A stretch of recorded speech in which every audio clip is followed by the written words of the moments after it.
Legacy of dancing in the emerald. Winds of nature catch yourself. Legacy of dancing in the emerald. Legacy of Oh, Emerald Child, there's no need to be mild. You were raised to behave, but you were born to be wild. Yannick, don't panic, Fazel's on the way. Leeway sliding through the ranks, and he's here to stay. Legacy of dancing in the emerald. Winds of nature catch yourself. Oh, emerald child. Oh, you go on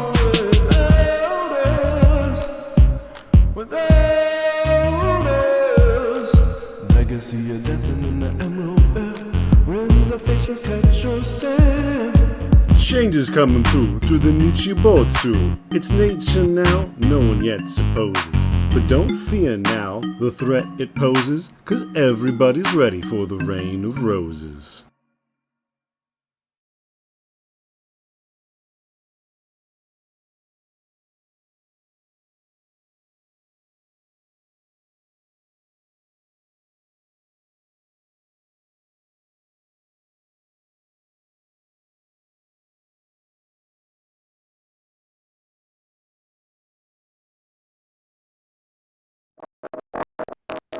Again, hello. It has been many episodes, and I am in Greg's slot. Oh, Judge Wolf, what do you know? Look, as a subscriber we might all know and love. Um, and yes, oh my god, you busting moves. Hello, welcome. Not trying to. Welcome to, you can't help it, you just dance. Welcome to Reign of Roses. Last time on this adventure, we had a mournful moment. Yannick Emerald's father passed on the field of battle, but he struck down a great foe and secured victory for the Empire. Now, a time of peace may yet reign, as the armies gather up and proceed home. And Basil joined with the company of the Rangers during the battle and saw much of the fighting from the hills around the kill box, and saw the great and terrible magics rained upon the field. It was quite a brutal fray, and you feel the foreboding of your return now, as life, in spite of loss, continues. Your father's steed, Yannick, is inconsolable. Her name is Redhilt. She is a black mare, girded in fine barding, and she almost attacks the wagon carrying your father back. She's inconsolable. She wants to reach her rider. She's called Redhilt because this is the horse your father always rode to war. She should be getting older. But she's never slowed down. A large and powerful creature. It was all Gunter could do to restrain her now. And you are in camp. It has been a week since that fateful day, and you are perhaps halfway home now, as you run into the later half of the first half of May, and Basil is with you, as is Von Ortel, and there are other soldiers around besides, and you've made camp for the night. Your steeds are mostly to the side, but you've been summoned to the camp, to the tent, because nobody has a means of stilling your father's horse, and nobody says anything to this effect. But you know what happens to steeds that cannot be tamed. And so Gunter, rather than let anyone do anything to your father's horse, has ordered everyone back and sent for you. So I approach with my hands out, like, whoa, whoa, whoa, whoa. And this, if the horse has any, if the horse has any kind of, empathy whatsoever, I was raised around this horse. This is, I probably didn't ride it very much because it was father's horse, but anytime father was out there, I was out there with the horse. And so while the horse isn't mine, I'm sure I have an attachment to this horse. You And I tell everyone to kind of go away, like just get away. I tell Faisal and Lee Wei to kind of back me up a little bit on this, but those are the only two I want around, because when they finally get away, like tears are starting to leak out of my eyes, because this is the last attachment that I have to my father right now that's living, right? This is the last thing, and I'm trying to get this horse to just relax. I miss him too. I miss him, okay? But it does no good for us to lose our minds like this. We have to move forward. We have to live. We have to strive to honor his memory. Like, and I'm talking to this horse like it's a person. And I'm just kind of slowly approaching this thing. And like, I'm not a huntsman. I'm not, a groomer. This is just what I'm doing to try and get it to calm down. Absolutely. So you see a recognition in her eyes. She knows you, but you also see pain, and you see not a lack of acceptance. She cannot accept that this has happened. She cannot accept that her rider is dead. And, it's almost like she wants to tear at the world itself. You see her hooves are chipped and her muscles strained where the chains are holding her down, and she has been battering everything. You see broken wood. You see a dude whose leg ain't sitting too right, who's one of the camp followers, and there's a squire who looks like he's got a busted lip. I mean, the horse didn't kill anyone, but the horse came close. And yeah. So this horse is reflecting my own internal turmoil, right? Absolutely. I mean, for my two friends, my close friends, probably would have noticed that the inside of my tent would have been tore up the first night, right? Stood firm, stood strong. Lee Wei's backing out there, calling upon the people to notice their new leader, kind of kept me chin up, face high. And so I'm thinking about that as they do that, and I kind of look. And I look at Lee Wei for a minute, and Faisal, I kind of look at Faisal and I say, Faisal, excuse me, this is nothing against you on this, but Lee Wei, come here. Yeah. And I reach for the reins on the horse, and I grab Lee Wei's hand, and I start to draw them together. And I tell her, and I'm like, he was there. He was there when Father died. And if you do not move forward with somebody who will carry on with this family, who will help protect it and its people, then you're going to join him. Yeah. Help hear it. So I try to link those two up.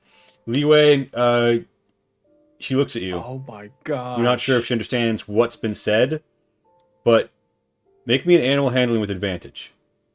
And Faisal, you see this, and Faisal, you know horse flesh. You know war horses. You know what they do to train and breed them, and you don't know Red Hilt's parentage, but you know Red Hilt was like an absolute steal that he got sometime before you worked for him.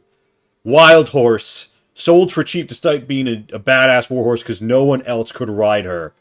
But something about Sigrid managed to calm her, and it was initially wild, you say? Well, no, trained, raised to be a war horse, but wound up too like. Oh, okay, but it became wild. Yeah. I mean, goes hard. Gotcha. So it wasn't found in the wild and tamed. It was born. Oh my born. gosh! Yeah. So after all that, hearing about how dangerous this is, you come in. I have a 7. You come in, and unfortunately for you, don't try to console it from back there.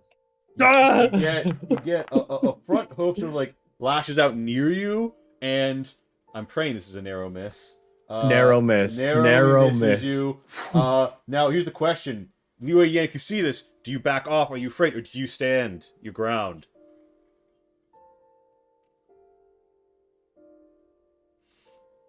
Was that to me? Yeah, sorry, Lee Wei, you're right here. Oh, okay. Yannick's brought you to the reins. Right. If that hoof had hit your thigh, your knee would be a splinter right now. Yeah, Do you hold position? What do you do? Look, I mean, definitely dodge, but I would look at Yannick with some hesitation and say, "Are you sure about this? This is your father's horse. I feel like, well, you are the king now. The king's horse should be the king's." This horse served my father, and my father served its people. You serve the people as well. There's no reason why I should be on top of that horse any more than you should. She deserves. Sorry, Faso, you were saying? Well, I agree with you, Your Highness. However, the horse may have, grown attached to your father, or at least attached to the familial scent. Yeah. Maybe you should try to be the one to ride it. The horse is looking, and you didn't back down, correct, Leeway? I did, yes. Okay, so as the conversation, you backed away? You I hold after position. that dodge, I imagine like I took a step back to All right. talk with Yannick All right, about all right, this. all right. So you do step back and talk about it, but at this Right. point, Red Hilt is looking at Lee Wei intently as this conversation happens. Someone about to get trampled. Oh no, no!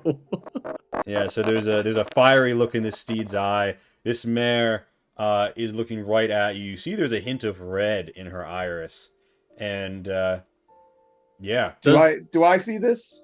yeah, you do. You see, like you directed I'm Red Hilt to like Yeah. And it looks like Red Hill's taking some aspect of that direction from you.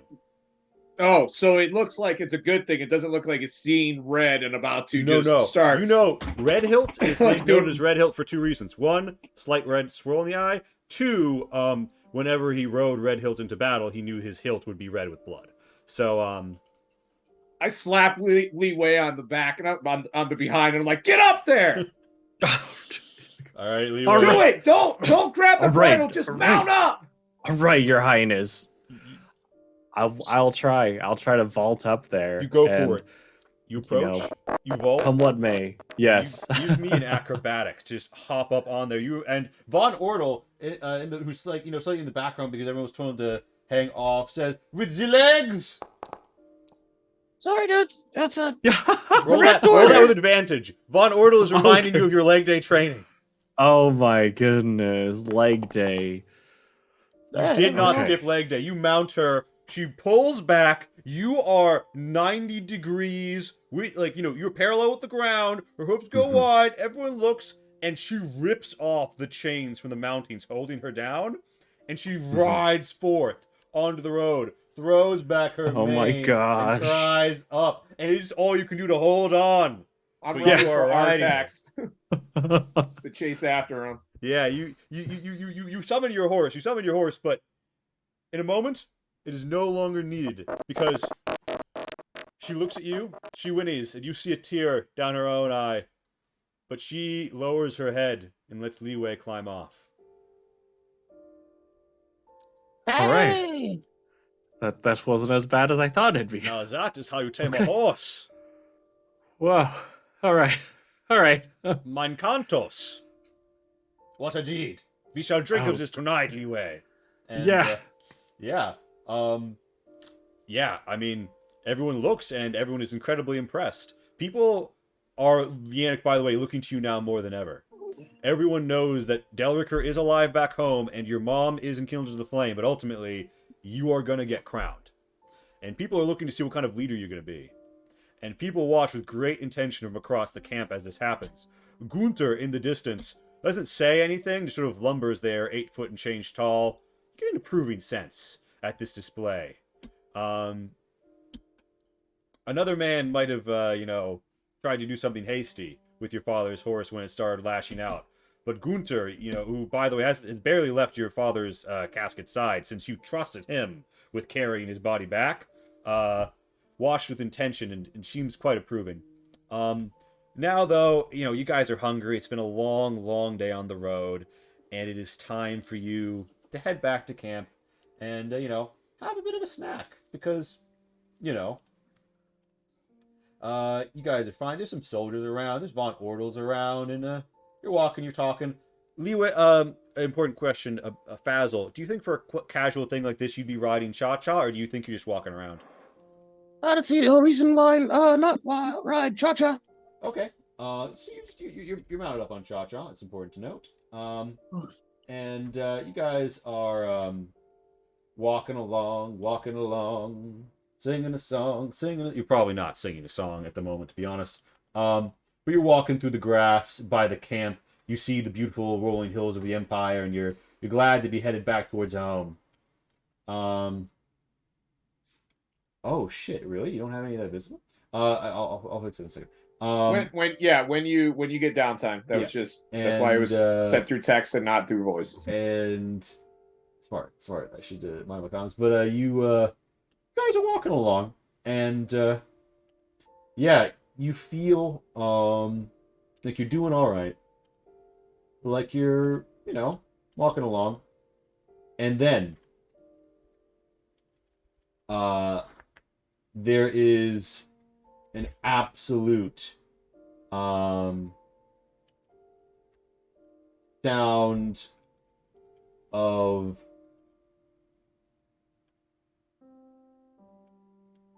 the ground shaking and the world rocking around you as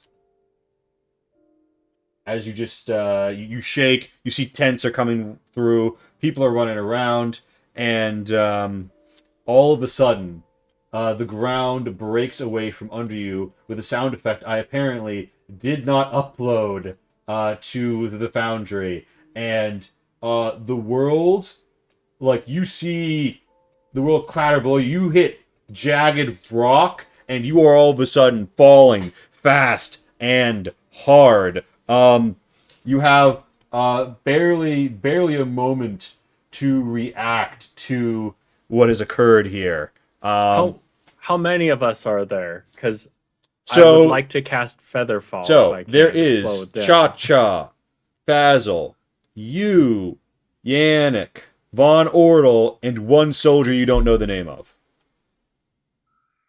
Oh my gosh. Okay. In that case, I'm gonna try to throw Featherfall on everyone except myself. I feel like I'll be able to handle it.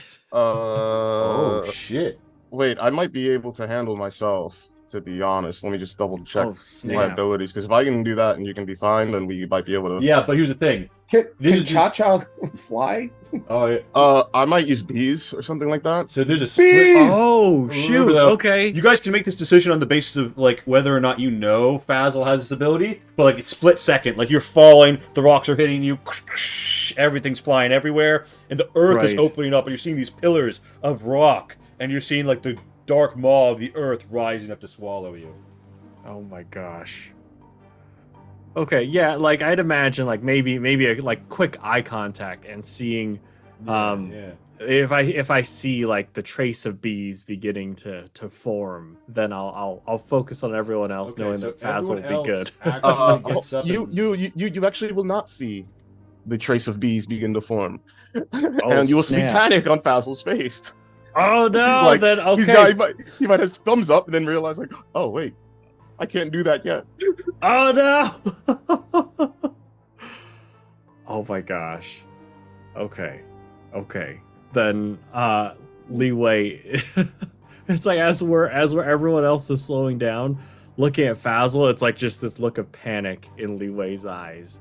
And Leeway's just gonna be like, I'll come get you, don't worry. All right. I'll so, come get you guys, and I'm gonna try to have Fazil like sickle hook on the like on the wall, try to Yeah. deftly. All right. So give me an athletics or an acrobatics to slow your descent. You guys have Featherfall, but that's not Featherfly. You're still going Right. down as the earth Mhm. clouds above you. And you try and control your descent. Rock cracks into rock, and you lose access to sunlight. And you hit a shelf and you fall. And you hit a shelf and you fall. And you hit a shelf and you fall. Is Featherfall a concentration spell? Let me think it's see. timed? It is not. All right, just kidding. So you guys see Ike takes a hard hit to a rock, but you feel as if though that would have been much, much worse if you hadn't just cast that spell. And you guys plummet and fall. And tell me, what's the end result there, Fazil? Have you what do you On a what roll? acrobatics or athletics at your choice? Gotcha.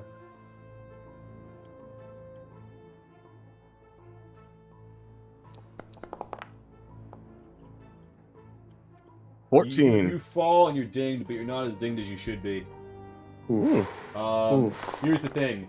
Small surface area. So you and Cha Cha both take 8 damage.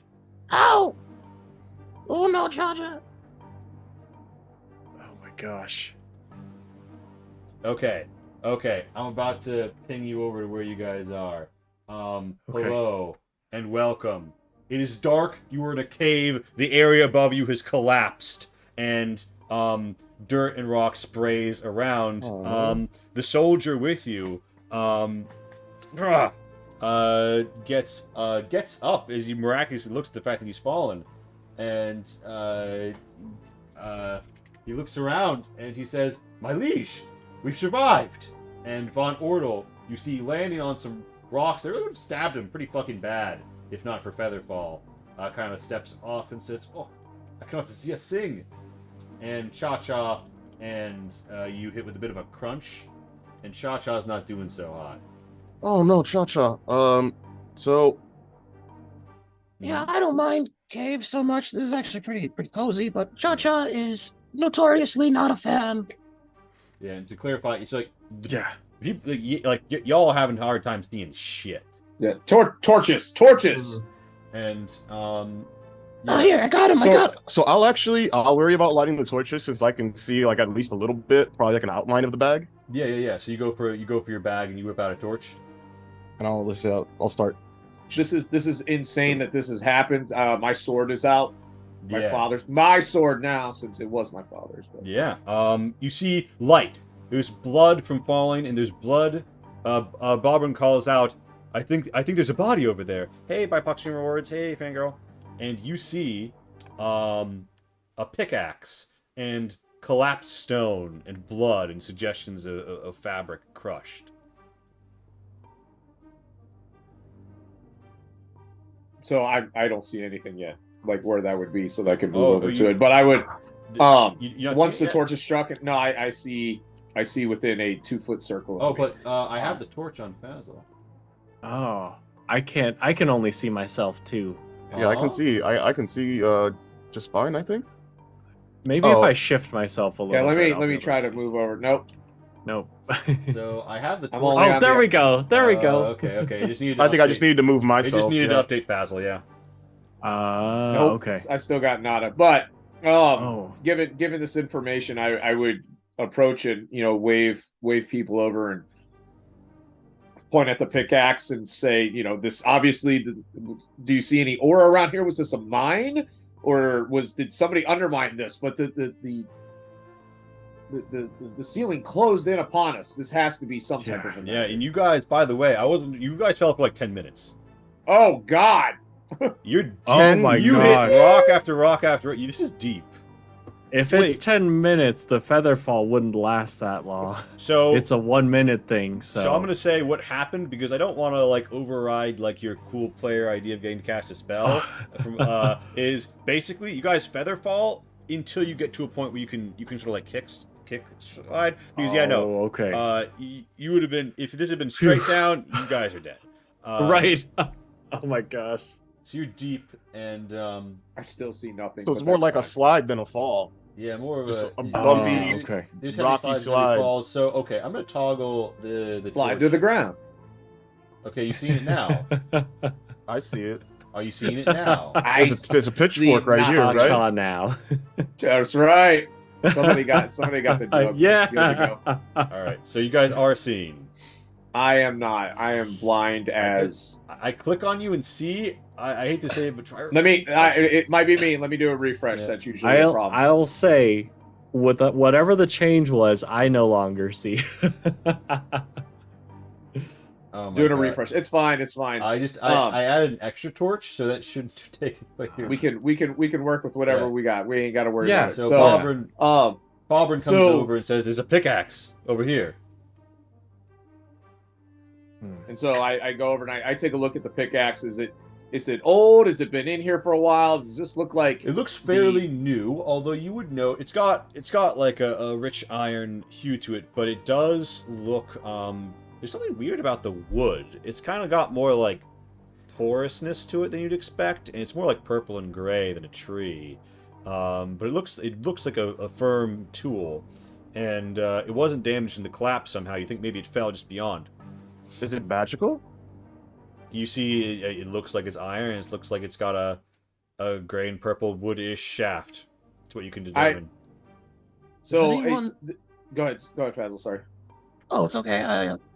Anyone know how to detect magic, or does this look like it was should have been crumbled, or is this older than it should be, or not? I mean, Older it looks like pretty a pristine recent. and new. It looks Sorry? like a recent tool. It looks like a recent tool. And it doesn't have at least like damage from the rocks falling. It's like slightly dinged, but it fell. It fell right beyond where the rocks fell. Okay. I have one idea that I have known to work before at Boundary. Yannick, what about your vision now?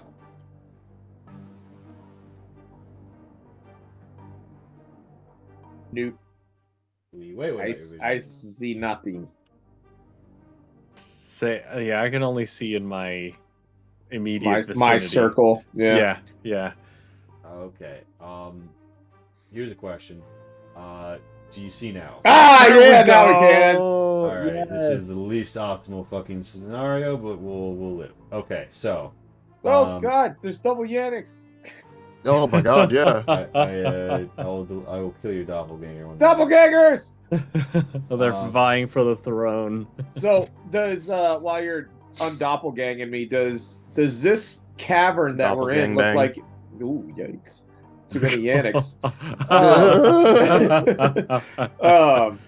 Does this cavern look like it was hewn, or does this look natural? Looks like a natural cavern that's been hewn to expand it a bit. Hence why there's still like stalactites and stalagmites around. And do you pick up that pickaxe, by the way? I am going. Nope. So here's the deal. I see that this was hewn a little bit, and I'm like, we're underground. We're stuck. I'm gonna go ahead and grab this because you never know. We might need it to dig ourselves out of some trouble. Yeah, exactly. Right. So you grab the pickaxe. You will use it as you would your stonemason's tools, but you can pickaxe through a wall a lot faster than you can chisel. So Gotcha. Right. Is someone here a stonemason? Me. yeah, Really? Oh, Oh, we're fine. snap. Oh, we're gonna be okay. Yeah. This is. Yeah. I'm just like. This is be a nice, cozy summer home. You know, a little bit of. Yeah, I was gonna say the shine on same marble, thing. Right? I wanted to say the same thing, but I felt like it was inappropriate at the time. But yeah, this is very cozy. I mean, you know, if we could figure out a better way to get down here, like, I mean, this would be great. Icon von With Order little looks around and cellar. says, "There's Panic room. a passageway to the west, mein liege." And so I kind of move beyond, and I'm like, well, let's go investigate. Let's see if we can figure out a way to get out of here. And I'm taking Yeah. the lead on that. And Hey, soldier, back up And- on my six, and, okay? And Bobrin says, "Ah, yes, my liege." And he's following you. Icon is also falling in. I and, can't see anymore. And I am desperately trying to do anything to make this fucking program work. Bam. Okay. What about now? Can you personally see now? I'm outside of the world. I've fallen out. I fell down another hole. Okay, now I can't move. you can't move. No, because I'm stuck in a wall. What about now? Oh. Oh my god, Stuck in a wall. What about now? The wall was a mimic. Oh fuck! The cave is a mimic. Okay, I can move, but I can't see. Oh goodness. Oh, fuck you, Foundry. I feel your pain, buddy. All right, hold on. I I have you back in the world. I have you back in the world. Got it. Stop. Or can you Got see? it. Can you see? Can you see? I can see. I can see. And I Great. feel your pain, Lee. I understand the pain. I know it. I feel it all too much. It's the worst. What about now? Can you still see? I can still see, and I can move. Okay, you got torches, you got movement.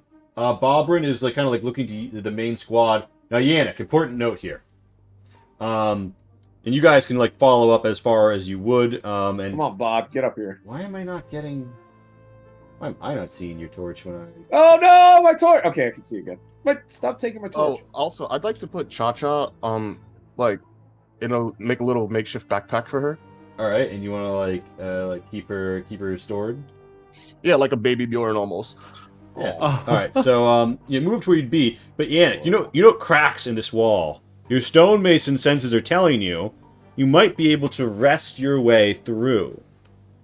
However, is an important note, which is, yeah, you'll break through, but will you make a good controlled collapse that allows you to advance, or will you bring down the rocks on you and anybody standing nearby? So I look back and it was this wall here and this wall here was where the pings were. Correct? So okay, there's right now, and it's very faint, but they are marked on the map. There's like marks here. You haven't seen signs of collapsibleness like this anywhere else thus far. Okay. Ah. All right, got it. All right. Okay. So I kind of point this out and I say, note that there's a possibility for us to work through this wall if necessary, but let us continue on our path. I don't want to risk a cave in. Right. Yeah. Yeah. And you do see some natural light coming from the north, Yannick. And I would point that out. Yeah. Very true. So I would kind of slow down just a little bit, remembering the last time that we were in a cave. And Fazil, Yes. you can see in the dark, yes? You know, somewhat. If you do not have a torch, would you be able to see? For the most part, yeah. You see a lot better than most people. Tall folk Hey. for sure. I would ask if you would scout ahead just a little bit. Do not go far. I would just prefer that if there is something ahead, these caverns are here. Something swallowed us up for a reason. It reasons, you know, they're we must be down here for something. So can you scout out ahead just a little bit? At once. And then I'll roll a Uh, stealth. to Yeah. Basil. disappear. Just in case. And Leeway is gonna reach out and cast invisibility on you. Oh shit. Woo, shit. So it's like a +10 to stealth? I think it just gives you advantage as far as like mechanics go, but Okay. you will be invisible at least. Look, where the fuck did Fazil go? He's invisible. He is invisible. Check him out. All right. So, Fazil, yeah. Feel free to proceed as you will, Fazil. Holy shit, Basil's invisible. Yeah, you guys don't see him anymore. There's a shimmer of light, though, and I assume you doused the torch. Oh, yeah. Because that would kind of undermine you on that one, Chief. There's a floating torch coming straight at us. You step around and you see a glinting emerald cavern, and you hear it as well. A crystal forest awaits, going high up as well, and you see shafts of fungal wood, like perhaps what might be worked into the hilt of that pickaxe you saw. And you hear them ting, and yeah, you're totally taken in. Am I still invisible? You remain invisible, yes. Of course, Does there the are light many. shimmer across me more in a cave like this? It's hard to tell because you're not really able to like see yourself that well. You don't have you don't have a selfie camera, Yeah. but you don't think it's giving you away. Okay. But it is like your eyes are adjusting. You haven't seen anything this brilliant before. You're looking around. And, I'd like to look at one of the trees. Yeah. Give me an That's the first investigate. thing that'll draw. Can I do nature? Yeah. Ooh.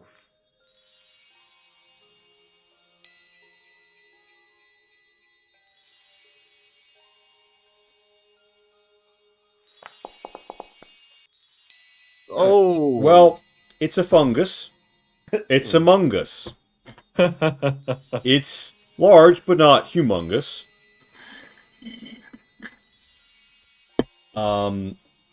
You don't think you can eat it. But you are surrounded by a sparkling, brilliant crystal forest. And you're looking around, you feel like the walls are very light, and they pulse with light, and some of these crystal formations are so brilliant they're overpowering you. You're not getting necessarily the best vision overall, but you see there's something to the south. There's a sort of built-up road of some sort, of some proper construction to the south. There's maybe a different color of crystal far to the west, and yeah, this is what you're taking in, and Yannick and Li Wei are back here. I don't know if you guys. So the idea here would be to let Fazil scout out a little bit ahead, and Yep. not give him away. But Yeah. if we're not hearing anything back and he's running Yeah. around, I would start moving forward. Important question: Do you, when you realize there's light ahead, do you douse your torch or do you keep it burning? Who, me? Or No, me. Yeah, oh, Yeah. It is an important question. Because yeah, if it winds up looking like it looks right now, your orange light will protrude to the edge. Very bedazzling cave, but if someone was looking, they'd notice.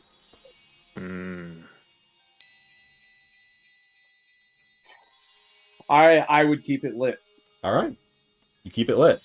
Yep. Someone clip that. Bam. And Keeping it lit. all right, so reason being is that we already have a scout up ahead. If these lights are controlled by somebody and they are able to put them out, I would be blind without this light. Yeah. And All right. I would rather somebody find me and be able to see than the opposite. yeah, I mean that's the Yannick attitude to have. Come and get me. Right.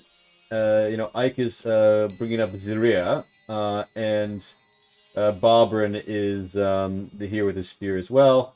And you guys, begin to move up. You can't see Fazl; he is invisible. So these crystal formations, are these what color are they? So they are blue. Overwhelmingly, they're blue. They're different shades of blue. And this one? That is actually a green one. It stands out. I would approach that. Yeah.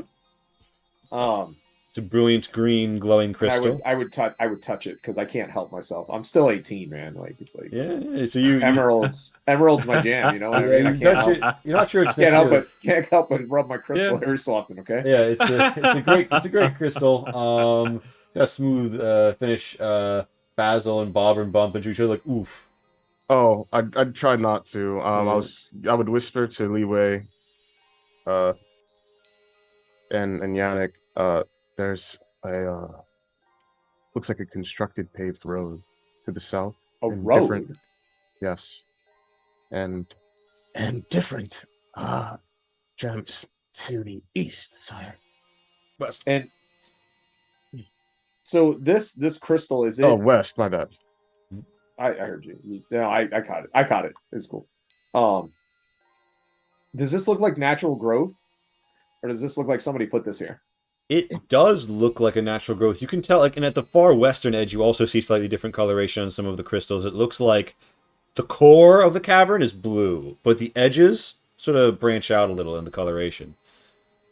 I use that pickaxe and I kind of tink at it just a little bit. The green one. Yeah, you managed to crack off a good hunk. Whenever I grab a hold of the hunk, does it still glow? Yeah, there's still a faint green glow, which you could use as a light source in a handy Yep. situation. So I douse out my torch now. All right. Ooh.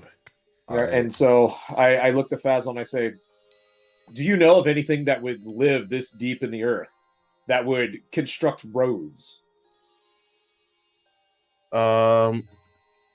I'm not sure how different the Underdark or is to So the Devuvion, you would be broadly aware that there are, so the Aurorii, like goblins, hobgoblins, bugbears, historically used to be more shallow layer livers Okay, than okay. surface. Gotcha. So It makes sense. and there's also dwarves who come this far. But beyond that, there's the deep Devuvion. You don't think you're down there, but you know that's where a lot of winter elf civilizations are. So yeah, absolutely, it could be old dwarf, it could be elf, it could be any of a number of the people. Roll history. Anybody who wants to think about the various civilizations it could be. Bobrin is stepping up. He still has a torch in hand. Iken is coming up. He's holding up the rear. And Fazl, have you revealed yourself? You're holding invisible. How long does that last? Holding actually? invisible. And Li Wei, do you have to concentrate on invisibility? Yes, it is a concentration. It'll last up to an hour as long as I keep it up. All right. So you guys are where you are, right? You're having a good time. It's like it's a very lovely area, and I'm desperately trying to find a concentrating little marker because it will matter. Oh, snap. I'm gonna give you No, all of these are debuffs. What the fuck? You know, you're staying frosty. I'm gonna give you frozen. Okay. So at about this time, Yannick, you're like about to come around the corner, right? Uh-huh. And there is a movement. And by What's positioned? the way, you two have 14 passive perceptions. I've checked all this. You did not notice them. Motherfuckers with readied actions all around start popping and tossing. This Oh my guy gosh. goes for a nearly point-blank light crossbow shot at Yannick from... Oh, these fools didn't even come out and say hello? Nope. Wow. Wow. Ambusher tactics. Advantage. And, hey, Yannick. Hey, A 14 does not break your AC. no sir. It goes tink, and another shot flies, this time for Li Wei.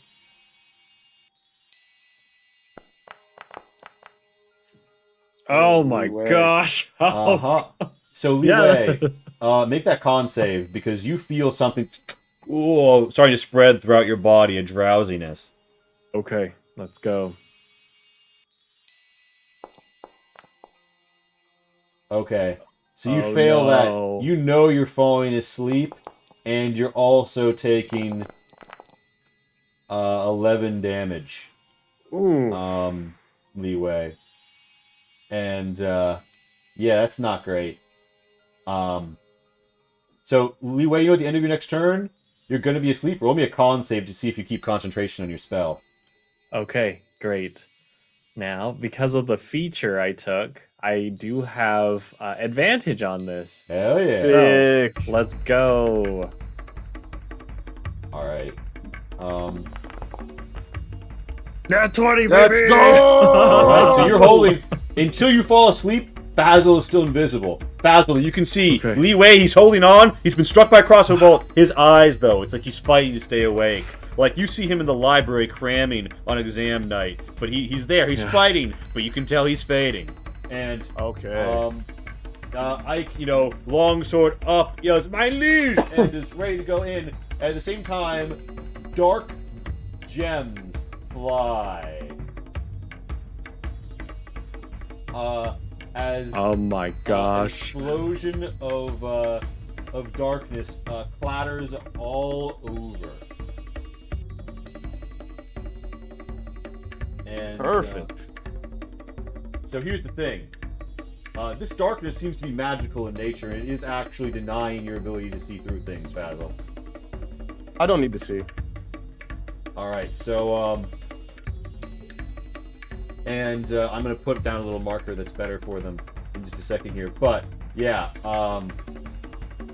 so the ambush has been sprung, and I'm going to fucking paste some things, maybe? Hello? I'm closing every single app on my other desktop in the hopes that I can get Foundry to behave a little bit more. Best thing to do in the future would be to delete old maps. Shit, really? I made some really big maps for one of the Aliens games, and I had a metric shit ton of NPCs, and it was one of the big problems. It was one of the things that was causing issues. So,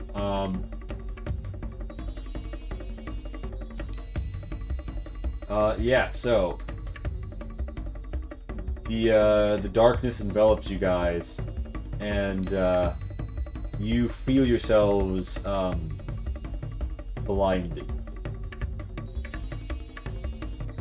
which means nope, that's the wrong one. Which means Oh snap.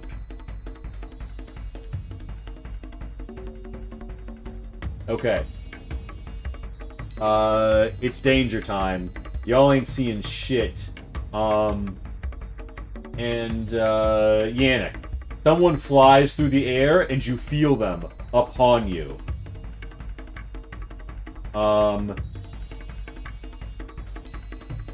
You make that strength. Make a strength save. A contest with them.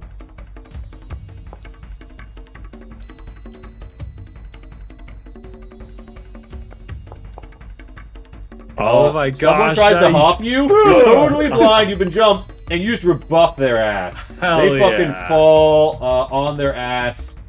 They're below you. They're at your feet, actually. How was that a melee attack? It was, yeah. It was going to be a melee, but you wanna do a little riposte? I would like a riposte. if Well, I you could have spend that advantage, superiority die. disadvantage here are canceling out because you can't see shit, but they're on the ground. So make a regular attack. Regular attack, and this goes to the superiority die. Goes to damage if it hits. Yeah, let's see how this goes. Okay, that's whoa, give me that damage. Damage. So this would be regular damage plus 1d8. Oh, really? Bull's kiss Oh my slides gosh. through them, but does not deliver killing blow. Their blood splatters all over your blade. You feel it, you hear it, but you can't quite, see it. At this juncture, I'm gonna put everybody into the initiative tracker and then pop it for you. Okay. And Leeway, reminder, you are gonna fall asleep until the end of your next turn unless... Do you have any sort of alchemical knowledge, Leeway? Did you have alchemist's proficiency or anything? Or Nope, poisoners? none of it. Alright. Alright, let me just put you off to the side. Put you off to Alright. the side. And alright. So,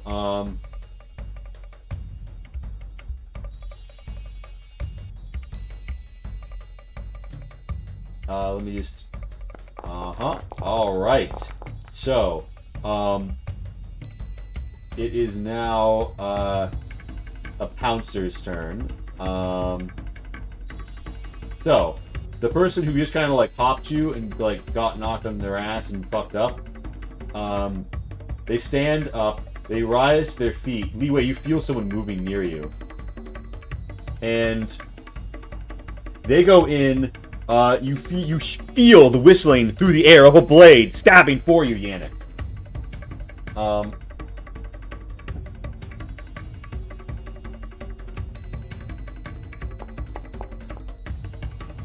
Not today, friend. Ooh.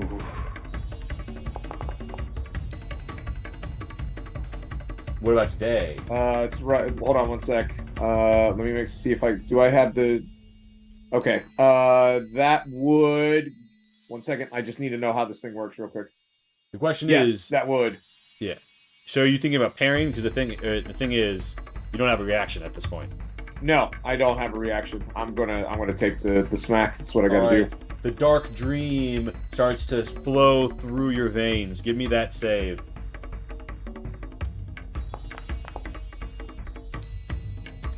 You hit it on the money. Ooh, On oh my success, gosh. You still take. Okay, so they deal you all of their short sword damage, and half of this poison damage gets through. You were a little dazed on your next turn. You're a little That's cool. wonky, but you are still fighting. You're not gonna fall asleep. Good. I didn't Um, want to fall asleep. I'm not tired. I don't want to go to bed. Yeah. So. So this is a new round, right? When we hit your turn, yes. Okay, got it. Okay, so I can't do my riposte again. All right. So Well, actually, let me think about something really fast. Pouncer would have gone. You would have remained inactive. Actually, I'm incorrect. You have your reaction. My bad. I forgot how ambush That's rounds technically work. So That's you cool. could riposte. Yes. So I would like to. All right. You no longer have Great. that source of advantage, so it's going to be disadvantage because you're dark fighting. Okay. Inventory. Attack. Disadvantage. All right. They feel the sting of the Oh! bull's kiss. Give me that fucking damage. Oh, nice. I needed this. Come on, baby. There we go. Not bad. Much better. Slash into your foe. You feel them collapse under the weight of your fucking blade, brother. Perfect. That's I needed that. I needed to not be in melee. Yeah, you strike them down. That is it for that particular group.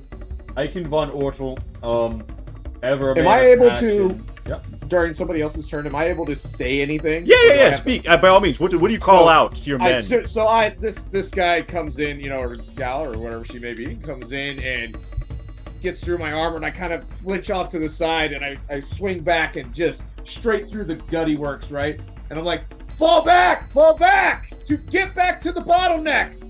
So basically, what I'm trying to get everyone to do is go back where we came in, and then I am going to post up after I make sure that Li Wei gets back because he's sleepy boy. Yeah. That I am going to post up right in that hole.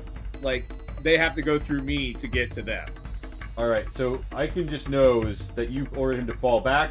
He reaches. You don't know where he is or what he's doing really, but he's doing something. I'm not actually cursing him. I'm using that to show he's ready in action.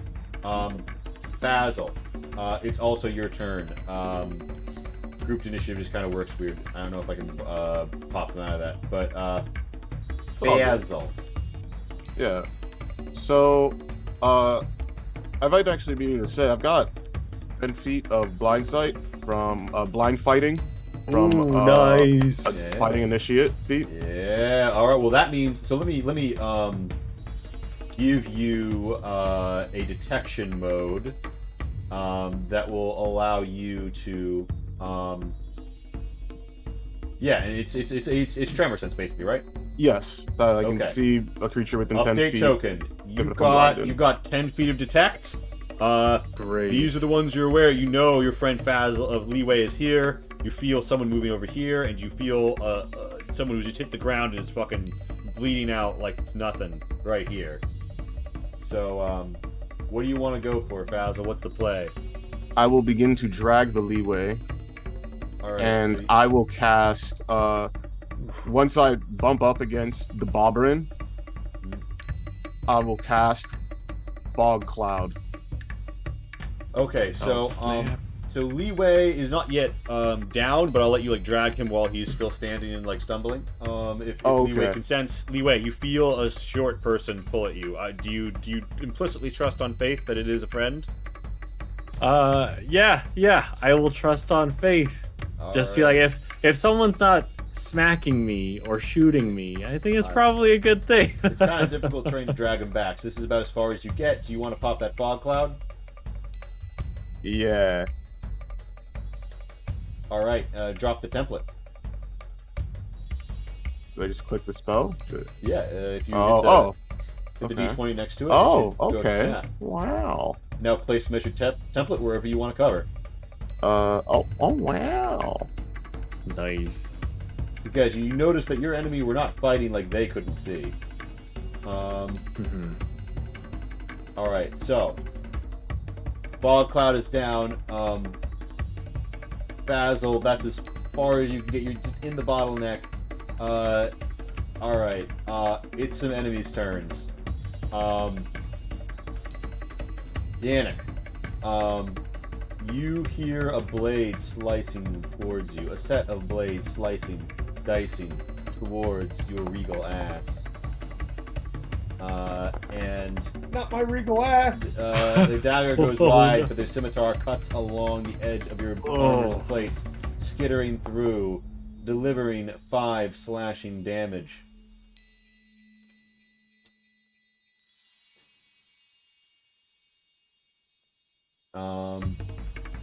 And their scimitar was also laced with dark dream.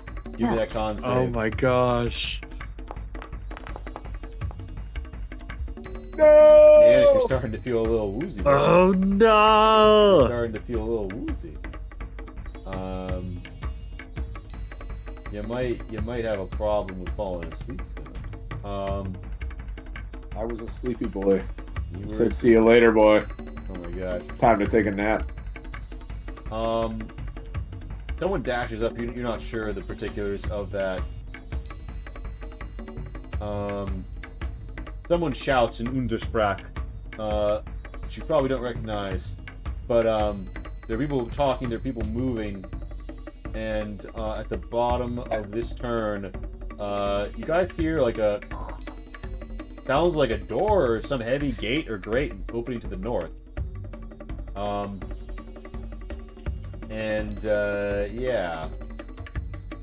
Lee, Yes. I kind of feel that staying awake is really important, Yes. right? Like if I fall asleep, I'm basically the tank. If I fall asleep, I'm no longer the tank. I need to stay awake, You and need so Yeah. Are I you think thinking? I think that Yes. this is. I remember in a dream and a vision that I had that That you this, don't this die is here? not where I die. Yeah, Yeah. I think I'd like to retry go. that. Again, again. give us that go again, good Okay. sir. Give us that go Oh, again. God, please let this be worth it. Fuck off. It was almost a 19. Like on the digital dice, it was almost a 19. I'm so sorry. That's fine. Those No, it is digital what it dice is. will get your hopes Yep. up, yo. They do. every Yeah. Fuck with time. your That's cool. emotions. All right, Mhm. It's so cool. It is what it is. Leeway, there's people near you trying to stab at you. You're aware of this. Leeway, you're being dragged.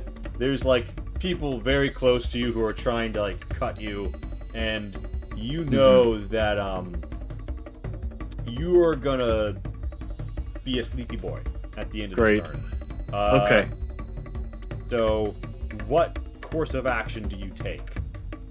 So, in this moment, what I would like to do is, first off, feeling, and I'd like to imagine that this isn't the first time Leeway's, at the very least, felt the grasp of Fazl pulling him out of some shit. So, he's gonna be like, Fazl, I don't know. I mean, maybe taming that horse was a little more tiring than I thought.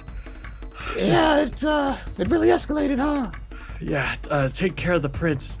And I'm gonna pass a little, because I don't have to see him, all that's needed is that he has to hear me. So I'll pass a bardic inspiration to Fazl, in the hopes that he will be able to to protect where Leeway cannot right now. So Fossil wouldn't know that, like, you weren't just dying from a bolt, crossbow bolt. You'd just be sitting in the dark as you pass out. This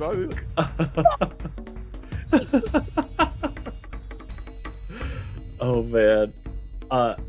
Well, bardic inspiration passed. I not totally sure where the prince. I think so many of my things rely on sight. Is there any chance that I could use a help action here, in a way of like maybe calling out to these perpetrators and being like, "Hey, when I wake up, I'm gonna kick your ass." I'd like to help and give advantage to Fazl's next attack or something. Yeah. You give a help to the next Fazl swing, and at the end of your turn, you are the big sleep boy, and what that means is it's bedtime. All right. And your concentration drops. Fazl, you're no longer invisible. Oh wait, shit! You are still blind though. My bad. I undid the wrong thing. why he's dancing? Yeah, Nick, Sorry about it's that. your turn. You sense there are people all around you. There's enemies northeast, northwest, southwest, moving around, unsure what to do. You're up against a crystal. Maybe that prevented them from shooting at you more, and they're having to close in. But you know there's enemies in the dark, and it looks like their first attack normally has a poisoned tip to the blade, and man, you feel yourself fading. You know, barring some miracle or magic, you're down at the end of this turn. What do you do? So, running quickly through my head is the first thing comes in is that visions may be false. I'll tell you what I'm thinking, and then I'll ask you about game mechanics really quick. So, with my sword still in my good hand, I kind of pull out that crystal that I chipped off to see if it'll help me see it all. So, you pull out the crystal, and once every, like, few seconds, you can see the faintest hint of green, because you see this black smoke cloud around you is fulminating. It's not perfectly sealing you, which is a little off, because normally magic would do that. You actually don't think this is magic. but it's not going to give you like 5 feet of light or anything at the moment. But it is going to give you like some sense of like what's between you or what's around you, and it confirms that there's one guy to your northeast, and there's 3 of them around you in general, and like the one person on the ground bleeding out.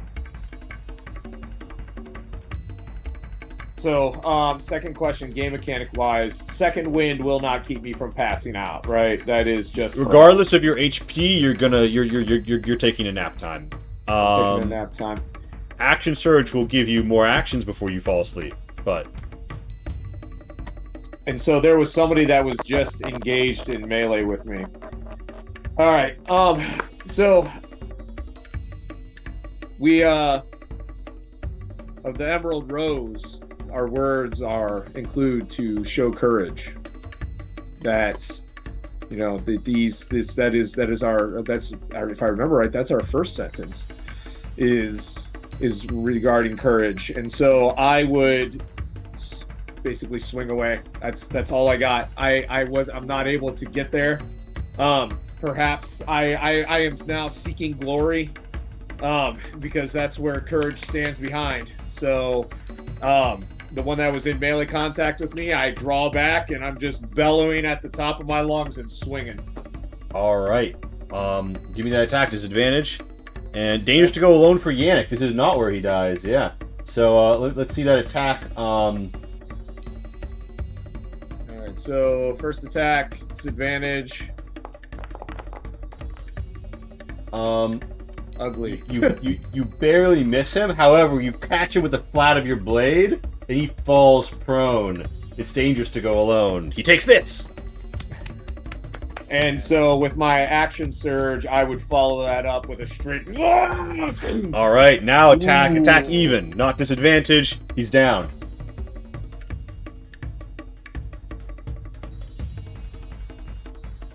Let's see. Yep, we're going to do that.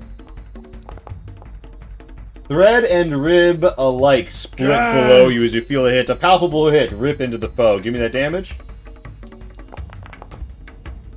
Crah! He's nearly downed. Nearly. Ooh. And so, with that, 1 second. I need to check something really quick. Rally. On your turn, you use bonus action, expend 1 superiority die, bolster result of 1 of your companions. Okay, gains temporary hit points equals. Okay, so I have my sword goes, through this guy and it hits the ground, and I sink down to one knee as the sleep begins to kind of come over me, and I yell back. I'm like, Fazl, take heart. Do not let this be the end of you.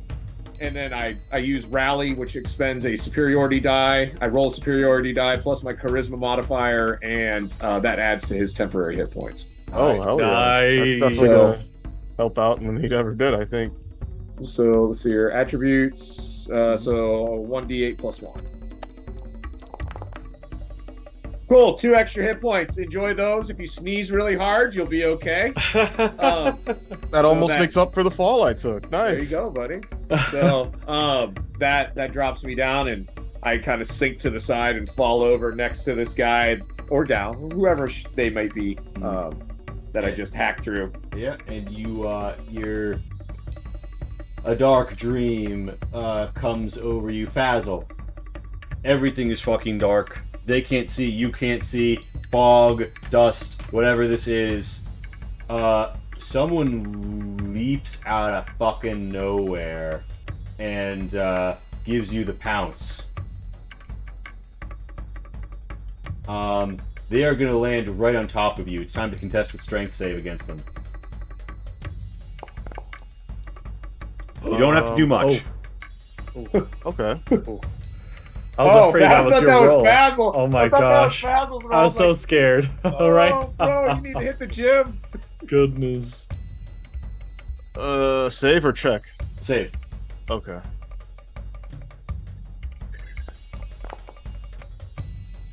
Oh, not much. Oh, worse. Bardic Inspiration. You have a Bardic You do have Inspiration. a Bardic Inspiration. You want to spend that? Ay, ay, ay. It's a D6. It is a D6. It's like almost guaranteed to win, but Literally, because you're the defender. Or wait, no, you're the defender. Ooh. Well, if it's not a 1, you win. You want to do it? Otherwise, you're going on your ass and she's swinging. I think I will do it.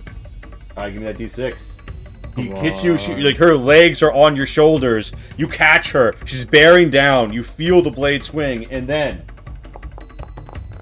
you toss her off, and Oh my gosh. she falls I just prone. roll backwards. Von Ortel can't see it, but he hears it, and he says, "Basil, duck out of the way!" And Stahlflame flies with disadvantage as his ready attack goes off, and he manages to sink that one into the foe's flesh, delivering a whip crack 13 damage. Alright. And that's the end of her turn. She doesn't need to do anymore. Icon Von Ortel, I mean, you know, he's going for fucking broke at this point. Stahlflame whips out again, attacking the person on the ground. It shouldn't be disadvantage, it should be regular. The left-hand side was... Yeah, he does actually hit. Because it's evening out, because she's prone, because you stood your ground. And, that's a further 10 damage. She's fucking down for the count. Yeah, Von Ortel hears this and says, "My liege, we cannot leave here without Yannick." And he says, "Barbrin, charge!" And Barbrin's like, "Ah!" And, you know, having no idea what the fuck is going on, just starts swinging his Yari wildly in the dark. And Wow. you actually hear as he managed to stab into somebody's body and successfully deliver 11 damage. Dang! And it's accidentally rolling both of them. Well, for this time, we'll give him a really good stab and twist with his Yari. And Ike, you know, the Von Ortel's face no bitch. So 5'10", he's my liege. He's trying to get the Yannick. Basil. Basil, you. Yes. What are you doing, Basil? Well, This is a person that's not a friend. Who? Where? This right here, I'm moving right. I can't. That's a crystal. No, I'm trying to move myself, but I can't. Oh, you probably have the wrong tool up. You probably have the radius. Oh, damn. How do I? Top left. Go. How do I undo those? You mouse over and delete. It's okay. I'm getting it. All right. Um, Where are the tool? Top left. Which tool do I need? Select token, probably. All right. Let's see here. yeah, Oh, is there a ruler on it? Am I still missing? Nope. Something's still not right. top left select token is 4 banded like edges. Okay. So Fazl, what are you doing? Just tell me what to do, and I'll handle it for you. I would like to move and attack one of the enemies that are nearby. I can't Alright, so you want move to myself to find point at crystal which and just one, but I can't. You're just I- fucking going for him. Top left. I can't even. I thought you said that was a crystal, or So you step to the top left, and then you're adjacent to a guy. okay. Yeah, you want to circle? No, not yet. First he is gonna get hit with the hunter's mark, The hunter's mark. Nice. and then he's gonna get sickled. Hell Jesus. yeah. I'm sorry. It's like really confusing using this still, It's all good. This is an adjustment curve. and then trying to like do it fast Mhm. is just making me fuck up more. So you hit him. Hit it with that, and then the thing. Do I just? Okay, there we go. All right. Did that roll? Yeah, give me the attack. The attack roll? No, it didn't roll. Okay, give me a second. I can click the button for you if you want. Yeah, that'd be great. If you could. All right. So Oh, your- it's asking me something in the chat. My bad. I had the your wrong Shinobi thing up. Gami rolls out, hits him. Give me the damage. Yes. And then I'm gonna use the feature to give another 1d6 on that from the bugs. You Hell switch them, yeah. and then the bugs roll up and pierced. Flesh hit after flesh hit. Delivering a further 5 damage. Yeah, you fucking bled him. Um,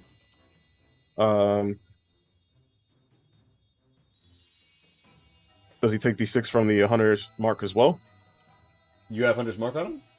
That was the first thing, and then I offhand. Yeah. Then pop your Hunter's Mark.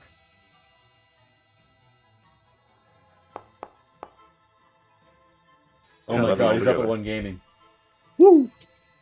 Alright. That's it from Fazil. Alright, Fazil. 2 people in the dark lash out and attempts to hit you. They have disadvantage on this actually, so let me roll that again. A 13 doesn't hit you. Oh my gosh. A scimitar wipes out at you at disadvantage. Another scimitar wipes out at you at disadvantage. Another dagger comes out at you at disadvantage. Oh my gosh. Alright, this guy's on his ass. Von Ordel's locking them down. You hear more people trying to rush forward, and one of them yells something that you appreciate. It's actually a phrase in Goblin called "Quickly abduct the prince," and you hear scraping metal. It sounds like Yannick's armor on crystal. And you think someone in the background might be securing a VIP. Leeway's asleep. Yannick's asleep. Oh my god, I can't believe they're down to their last fucking pouncer. 5, 10, 15, 20, 25, 30. She can't fucking see you. She doesn't know what's going on. You don't know where she is either, though. Ike, he's just fucking... You hear him swinging. He's hitting people. They're hitting him. It's a general scrum. It's a general melee. Basil, it's your turn. Okay. Basil is going to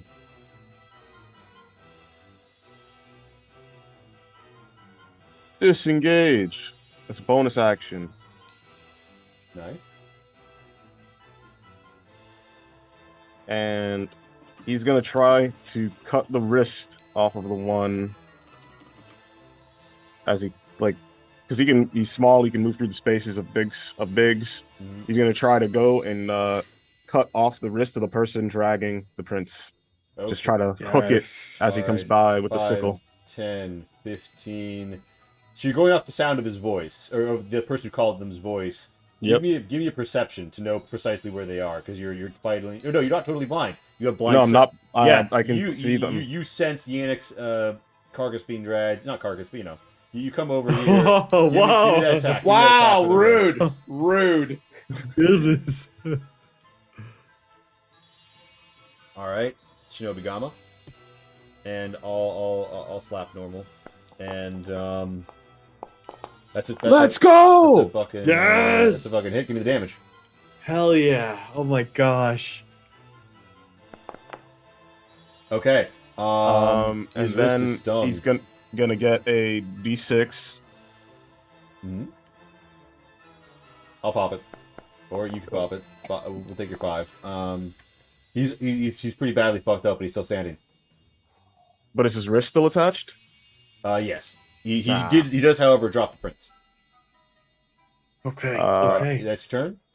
I think I'll grab the prince with that and try to you smack. I guess I can't smack him away because the last turn. It's also a prince. You got no movement. Yeah. Then I guess I'll just secure him. All right. So, Maybe I'll put the baby Bjorn on him. So if someone comes to get him, Cha-Cha will peck their fingers. there's a general scrum. These guys are no longer in. You're no longer in your fog cloud. They're making their attacks regularly. Oh And the no. crit, swipes out at you, and it's laced with Dark Dream. Give me that con save, friend. Oh my gosh. Oh no. That's so much damage. That's a lot of damage. Yeah. Oh. Let me see something here.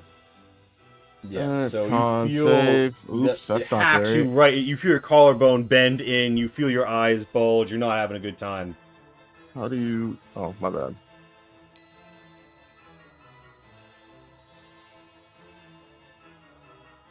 You. I don't think I can control my own token because it says I must have one or more control token to make that roll. Okay, never mind. Yeah, you have to click yourself. All right. So Yannick. Oh, Okay. shoot. So you know that you're going down at the end of your next turn. So here's what happens, right? There's a blind Frey, Basil. You're in a desperate save house for this guy, but you know there's more guys coming. For the moment, there's like 4 people around Von Ortel and Bobrin. They're fighting, but you actually hear the footsteps of more people closing in. You actually hear the clattering of a tall heel as someone says to someone else something in Elvish, a language I don't think you speak. But yeah, it's what do you do in this? Like you've got 6 seconds. You think everyone is down or swinging hard. You don't know what's going to happen. The enemy have you terribly outnumbered. What do you do? What's that final thing that you do before the sweet embrace of the night rises to meet you?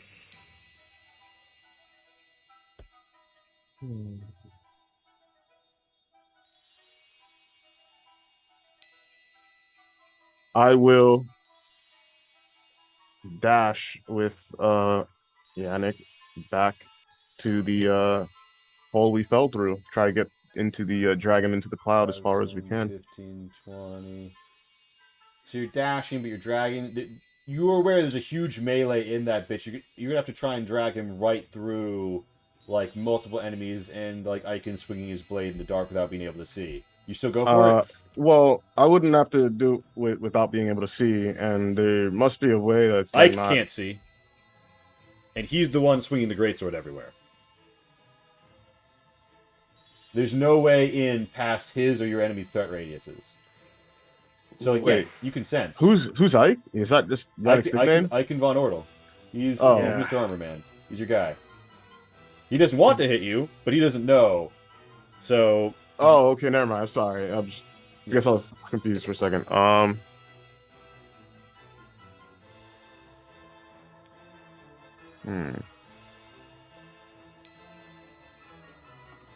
It's to do with what you do in the moment. I'll narrate how it happens. If you would drag him, give me an athletics. If you drag him right Yeah. back through the scrum, give me the athletics. I'll give you that. All right. Fingers crossed.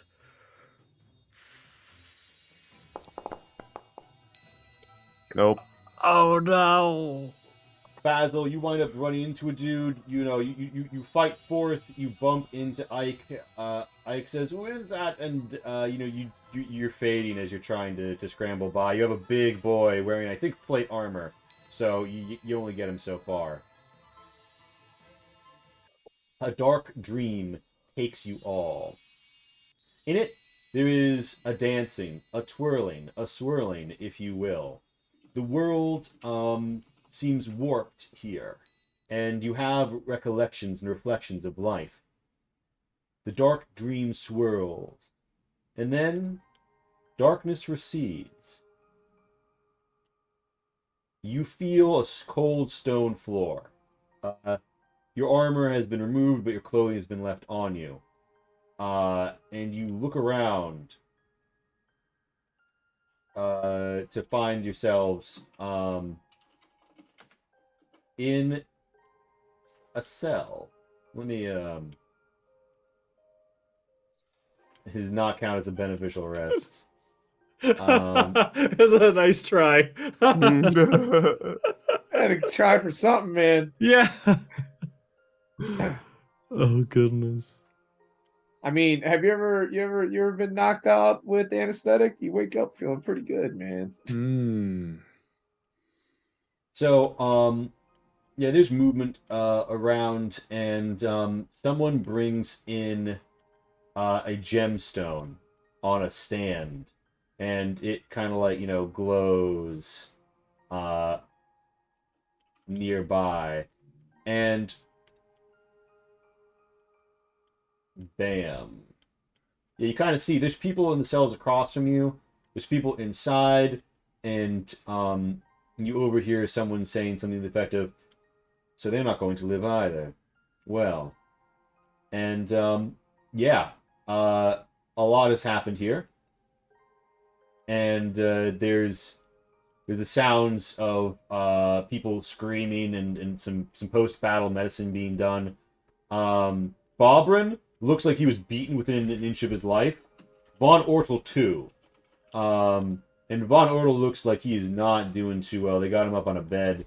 But you're in the cell, and someone walks nearby. Clack, clack, clack, and you hear like a dragging of something. And the woman says, "Barovel, I think we require more light." To which he responds, "Of course." And a light begins to pour in, pulsing from the center. A fairy light. And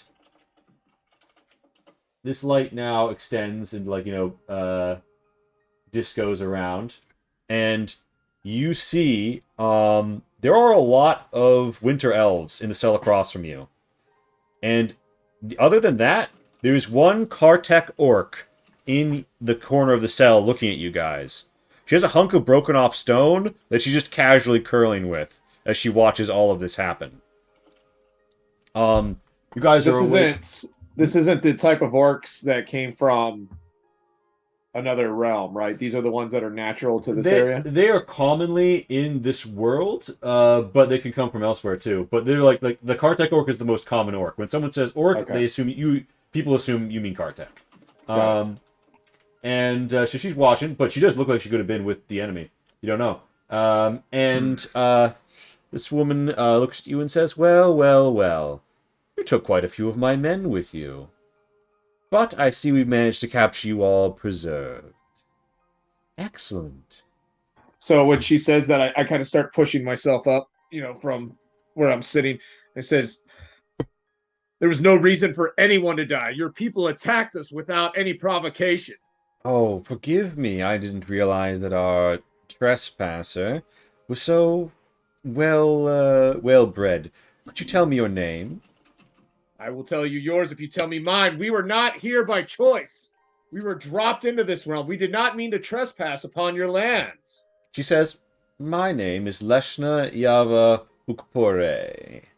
I am a noble of the great light of Ukpore, servant of the beacons, who hold the light against the dark. So tell me, who are you?" And next to her, so she's wearing appear to be like robes, stroke like fashionable clothes. And she doesn't have any obvious weapons on her. Next to her, there is a woman wearing a blindfold, shorter cut hair, and she has a massive, heavy-looking greatsword to her. And she has a white, faintly glowing tattoo on her body. And she's wearing heavy armor. She's actually wearing half plate. It glistens grayly. Probably Shirokage, which is kind of like this world's Mithril. And, so yeah, she's told you her name, she's introduced herself, and she says, "So, yes, why don't you tell me all about your travels and how you came to be here? Oh, were you at the front fighting the Gold Pact, perhaps?" "I believe you know who I am. I heard someone, as I was in a terrible dream, yelling something about the prince. My name is Yannick, and yes, Ah. we were on the front fighting." So you are Yannick Emerald of Rosa Bay. I hear you struck down Voidbender himself. "With help." With help indeed. And tell me, what is the name of your Chamberlain? I'm sorry, my what? Your Chamberlain is the dude who runs the money. Is legitimately what she's asking. Oh my god. And Vorian is Where's his all name. my notes? I don't It's okay. I I don't remember. haven't told you There's so Vorian's many. name before. He came up in episode 2.5. Okay. Yeah, that's right, So didn't many. he? You haven't met him before. You just heard an Okay. aside about. Okay, Oh, thank God. don't worry. This is not you I forgetting. have so many notes. If this is a quiz, I'm going to fail. I didn't study. No, so but no, she's at she's basically asked like, who's your money guy? And would I know this? If Yeah, you know him. was- He's okay, and I would say his name. And she says, well then, we'll be sure to address the ransom letter to him and let him know you have a fine coterie here. I'm sure a hero of Rosa Bay and son of the dearly departed Herzog like yourself will fetch a fine price. And Wait, lady, what did you say your name was again? I am Leshna Yava Ukpore. Leshna, let me ask you something. Hmm. Okay, and so I kind of try to muster everything that I can to try and look as regal as I possibly can. Yeah. Oh yeah, you're in for it now, lady. I say, lady, is that your title? Would you prefer any other title? I want to treat Yes. you. By all treat means, with you refer to. as- I am, in fact, a noble lady. By I all would like means. to give you as much respect as I possibly can. Hmm. I put this forth to you. We are riding with a great host, not just the Emeralds, but all of the armies. If they were to find out that one of their own, my father has passed, I am now the leader of my See that? realm. Oh shit. She nods. I am the leader of the realm. You are the leader of the realm. Do you not think that they would send a great host down here to recover me instead of paying your ransom? Perhaps you and I should be the ones that treat instead. She thinks about it, and she says, I like your vigor. But that's just the thing. Men like you're ambitious and brave. And if I agreed to let you go, on the basis that you might have allies, would you really turn your back on me, knowing that I might abduct other noble travelers? Or would you seek to put an end to my wicked ways? And First, that... lady, you have not met a man like me. Oh, Secondly, I'm sure I haven't. I live by a firm code. If I give you my word, I mean it. And perhaps instead of ransoms and monies and abductions and trespassing, perhaps there's something else that we can work out together. He says, perhaps. But I'm afraid Varovel here and I have business on the other side of town. We'll have to resume this after we've had our walk, won't we? And Varovel nods, and she says, very well then. Leave them the light for the moment. And she says, and as for you, Yannick Emerald, I do believe I've never met a man like you. I will enjoy taking your measure at my leisure. And with that, she kind of strides off. And there's the click, click, clacking of heels, and they've quit the building. Quava, sort of like, rolling the rock, says, you're Yannick Emerald. So that means you're the one who struck down the Paladin Prime. And I just look over at the work and I'm like, indeed. Good. But you have denied me my pleasure. That fool struck down my leader when he chose to rightfully withdraw. You had obviously set up a trap intended to slaughter us. That idiot couldn't see anything but red.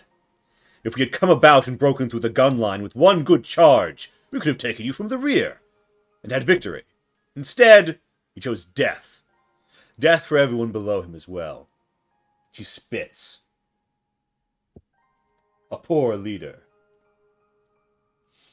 And what about Damn. you? Yeah, and she says, and what about you? You are a man of your word, traveling in danger. She leans in and says,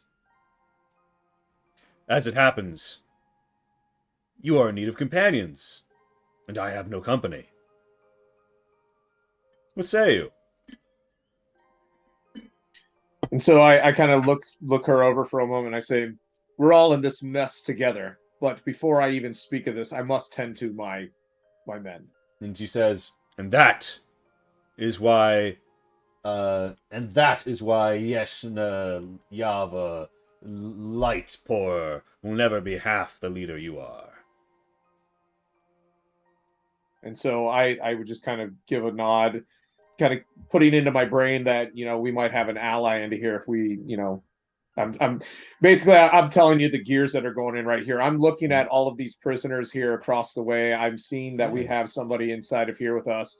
I'm already I do not do well in captivity. I'm already thinking of how we could best get out of here if this is not going to be a political or a good let's say a positive way out.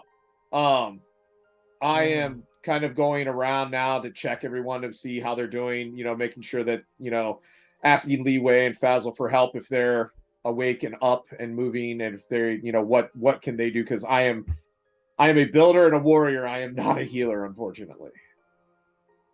Well, Li Wei can step in. It sounded like Ike and I don't remember our other soldier friend's name. Bob. Yeah, Bob. Yeah, Bobrin. So it sounded like they were very bad off. Yeah, well, they didn't go down to the poison. They were beaten within an inch of their life and collapsed.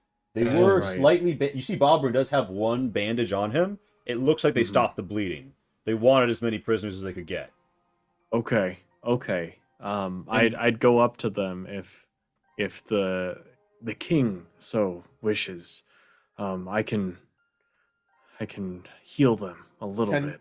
Tend to their wounds and then tend to your own. And while and then I look to Fazl and I ask, and you? I'm pretty beat up. I'll be honest. Could use some help. All right, I'll work on it.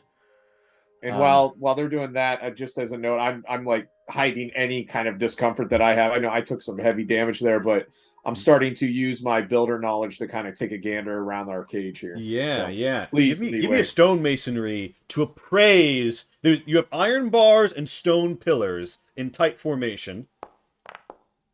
Now, the stone is pretty reliable, but the way that the bars have been implanted in a second actually, we'll wait to see how good that stonemasonry is. Yeah. I would rather. This was just a side note before I forgot. For sure. But what's the check, by the way? Stone masonry, and you can use strength for it. Okay, so just straight strength. The stonemason's proficiency tool. Okay. I for some reason when I click on it, it doesn't do anything. I'm sorry. It's fine. It's strength plus proficiency modifier. Okay. So it's an extra two. Okay, so. Okay, I think I see how to do this. Sorry. I'm sorry, Li Wei. I didn't mean to cut you off there with your healing. Oh no, you're good. I was just doing them in the side. It looks like we've got 8 for Ike. We've got 6 for Bobrin, and it'll be 12 for Fazl. Very cool. So 8. It was an 8. I don't know anything. I know that there's stone. There's rock in the ground. Oh, I hate you guys. You guys hate me today. So you take a look around. You get a sense that this is very good stonecraft. You feel like there's something faulty in the bars, but you can't find a good point to exploit it. Thank you for the Water of the League. So, I would convey this, and then I would walk over to Fazl, do you have any input on this? I have an idea, but I would like to hear from you. I'll be honest, I don't do great with captivity. Or, anything like that either. I haven't gotten much in the way of breaking out, and I'll be honest, it doesn't seem like they just happened to come upon us. I suspect it was planned. Always try the non-violent method first. Always. Many times there's going to be a way to get out of things and to make everyone benefit from an interaction, regardless of how it started. But I feel that you're right. And so I'd walk over to the orc and I would say, I did not catch your name. Could you please tell me it again? I'm sorry. Because I have not given it. I am Quava. I seek the 12-fold path, and have channeled myself to this. I am smith and master at arms. I have trained with every weapon, and I will not stop until I have perfected them. Damn. Then I ask you, how long have you been here? I fell in a hole. Maybe it's hard to say. I have not had the sun, but it was 4 days after the battle. And I wandered in the dark. I caught what I could and killed it with my axe to eat. I had some moss, bad moss, red with yellow fleckles. I thought it would be good. I grew sick, and they came upon me in my ailment. They took me while I was weak, and now I am here. A disgrace. I allowed myself to be captured. But we may yet win glory in our escape. So you have spent a little bit of time in here, and have you checked these bars? There's something about them. There's a weakness here, but I can't. Yeah, she says, I am a smith, and I know iron. She says, but they are strong bars. But she kind of looks at the guards behind you as if though to say they might understand common, and I'm not going to admit it right now. But as it happens, one of the guards says, "Hey, Vent, what are you up to?" And he says, ordered to give them their meals. And he brings this box and he slides it into this chamber. And this Pouncer says, "These ones killed the other women. Now it's just me, the men, and the boss. Aye, aye, aye. I was meant for more than this." And Vent says, you could go kick it on the couch. That was a pretty hard fight. Upstairs, you sure? Oh yeah, the boss says she doesn't mind. Oh, well. Don't mind if I do. And she kind of, walks away. And, Vent coughs and says, "Oh, and did you secure these new prisoners' weapons at the in the guard post?" And he's like, "Yeah, they're behind me, where they're not gonna get them." And he kind of makes a rude gesture at you guys, and you know that there's a box over here. I don't know if you see it, but I'll return that rude gesture, whatever it is. yeah, Kill him with mocking, with your mocking. Yeah, your vicious mockery. So, here's what happens. And there's a dangerous to go alone for someone that I overlooked. Leeway, right? Sir Fazel. Basil. Sorry, Oh. Basil. Thank you. Basil. When that door opens and closes, you see a hint of two glistening sides that look very peculiar through this western door. Sides you might want to get your hands on one day. The door was left open as it happens. And Vio gets up, and a stranger across the cell gets up and walks over right to the bars, and he says, "That's a fascinating concept our friend over there has, don't you think? He'd rather solve things without killing anyone." And the guard says, "Watch it, traitor. I know who you are. When the nobles get you back down there, they're gonna skin you alive and hang you over the gates." And Vio says, "Oh, do you know who I am?" "Yeah, you're that bastard. You sold them out." "Ah, but you know why?" "Of course. Money, privileges, power. You know how it is for us men. We have to stand out. Otherwise, we'll be in the back. But you had a cushy job and you blew it away." "Ah, I think you've misunderstood." And you guys note something. There's another guard patrolling who's come and he's looking at you. He's kind of weak. And Vent walks behind him. And Vio says, "You see, I'm afraid I have something much more dangerous than ambition." "What's that?" And he taps his throat, whispers, and you see something slide off of his neck. It's like his skin dissipates and reveals a tattoo in the form of a broken chain. And he says, "An ideology." And Vent whips out his dagger and fucking slams it into this guard's neck, dropping him in an instant. He is fucking dead. And the other guy turns to scream, and Vio slides out a motherfucking piano wire and begins strangling him against it. They bust open the crate, and all of these winter elves start taking not food, but swords out of it. And Vio looks over. Vio looks over, grabs the key ring off this guy's side, and throws it over. Quava catches it, and Quava, looking right at Yannick, throws him the key ring. Snatch it out of the air. Hopefully this time without fucking up the roll. And just getting that gate open now. It's like it's go. Go. Yeah, okay. So Vent has taken down this corpse and is pushing open this door. The Dark Elves across the way are all armed, and they're pouring out. You open the gate that is keeping you guys in, and you see the crate that has your weapons in it is to the east, as people scream and cry and clatter. And Yannick, you see poking out the edge, Bull's Kiss, your father's sword, now yours. Whoa. So is this other cell open? Are they able to get out? Yeah. Because, So okay, Vent, I was about to say I would be heading to go. So, open so that the for them. inside man guard, who jugular throat stabbed his quote unquote comrade, opened their door for them. Okay, And gotcha. Vio piano wires this motherfucker, and as this happens, all of these winter elves are bum rushing to the west. As Vio says, overtake them now! And Oh man, it was like it's the go way to together we are strong. and Vio says, good, now take your weapons. We're grabbing the initiative. You'll finish them off. And yeah, there is a clatter, violence, blood and everything. Thrice and sprays. Someone runs into this like bunkered up area and starts yelling, get Leshna! And yeah, you guys run, I presume, for your weapons.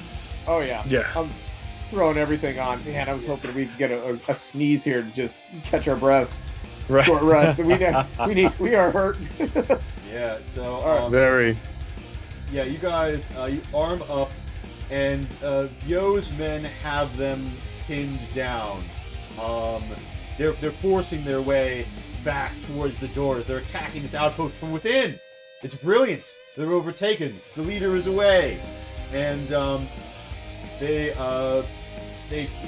say, we can't get through, Vio. And Vio turns back and says, stronger together. Well, together then. We need to get into that command room and finish them and take charge of this outpost. Are you with me? Together. Together. I need a squire to put my armor on. And Vio, out of the crate, whips out his weapons of choice and flourishes his short sword and dagger. And, yeah. So you guys are presently without armor.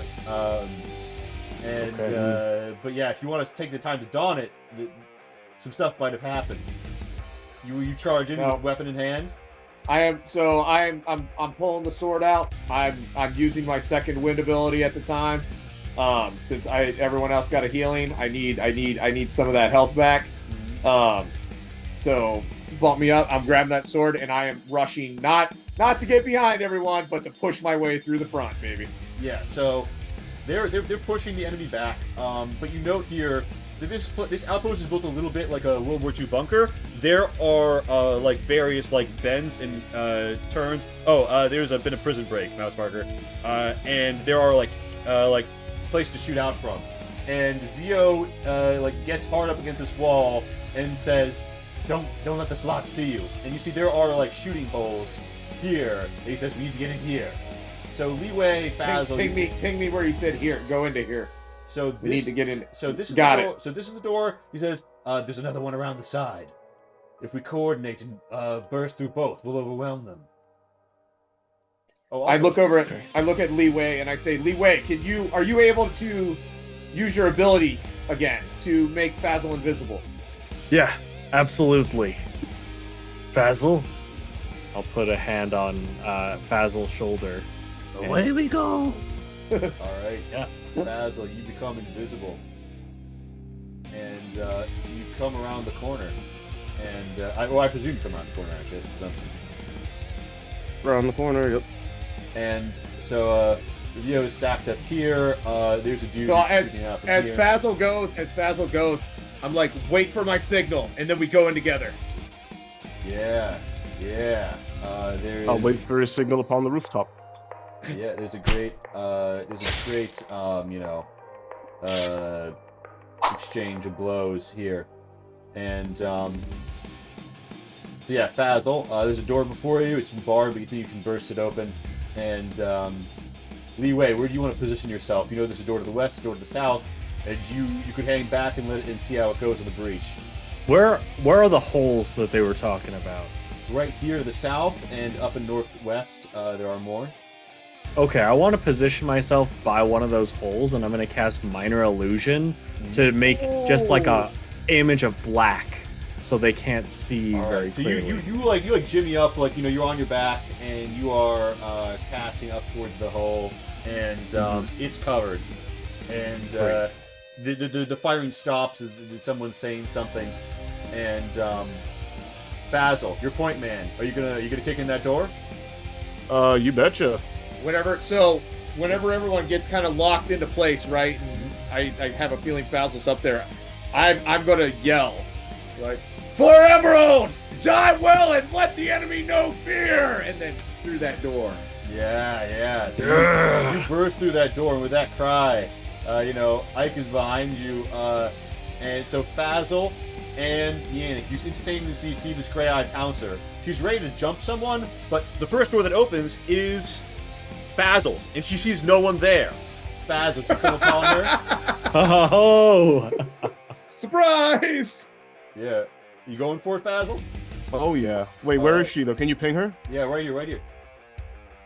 Yeah, I I'm not see seeing nothing anything. inside. Yeah, I don't either. Oh, okay. Yep. You see, I'm gonna there's go a faint right there, purple glow actually. from upstairs. Let me introduce that.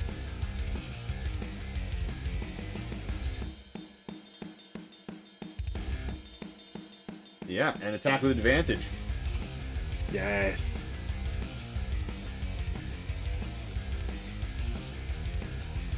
I like how Fazil looks like he's going shh, Yeah. like on the token. So perfect. Did I do that right? No, did not. Let's try it again. There we go. All right, give me that attack with advantage. Oh man, that's a pretty elf too. That's a shame. 15, 23. Okay, you hit. The first one was me. Ignore it. There we go. Nice. All right, yeah. So you pump her for 4, and And then, you stab her side. The 1d6 bug. Oh wait, where can I push her through a door? Is this 15 feet? To your south, Push her- you could push her right on my You sword, could push her dude. right into Yannick. Yeah, Oh my gosh. Yeah, that's exactly what yeah. I'll do. I'll have the swarm yeah. The bugs, you know, come down, subterranean bugs move her. slam into Yannick. All right. So she's knocked back. Yannick, give me that attack. Go advantage. She's stunned. She's not seeing it coming. Bugs are slamming into her, and your blade is in hand.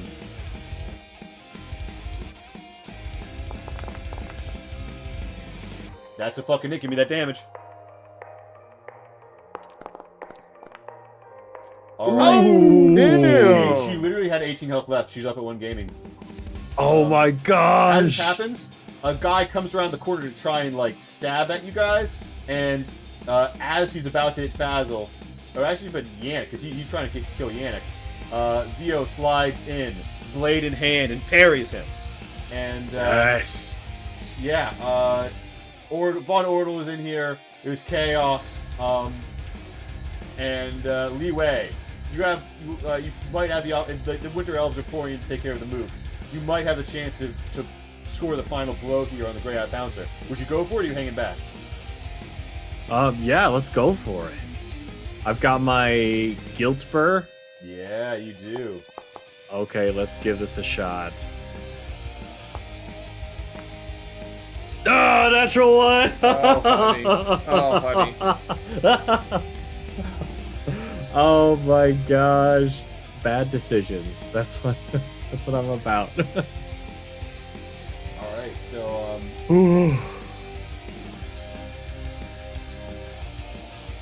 yeah, you guys, Leeway, you come in, you miss horribly.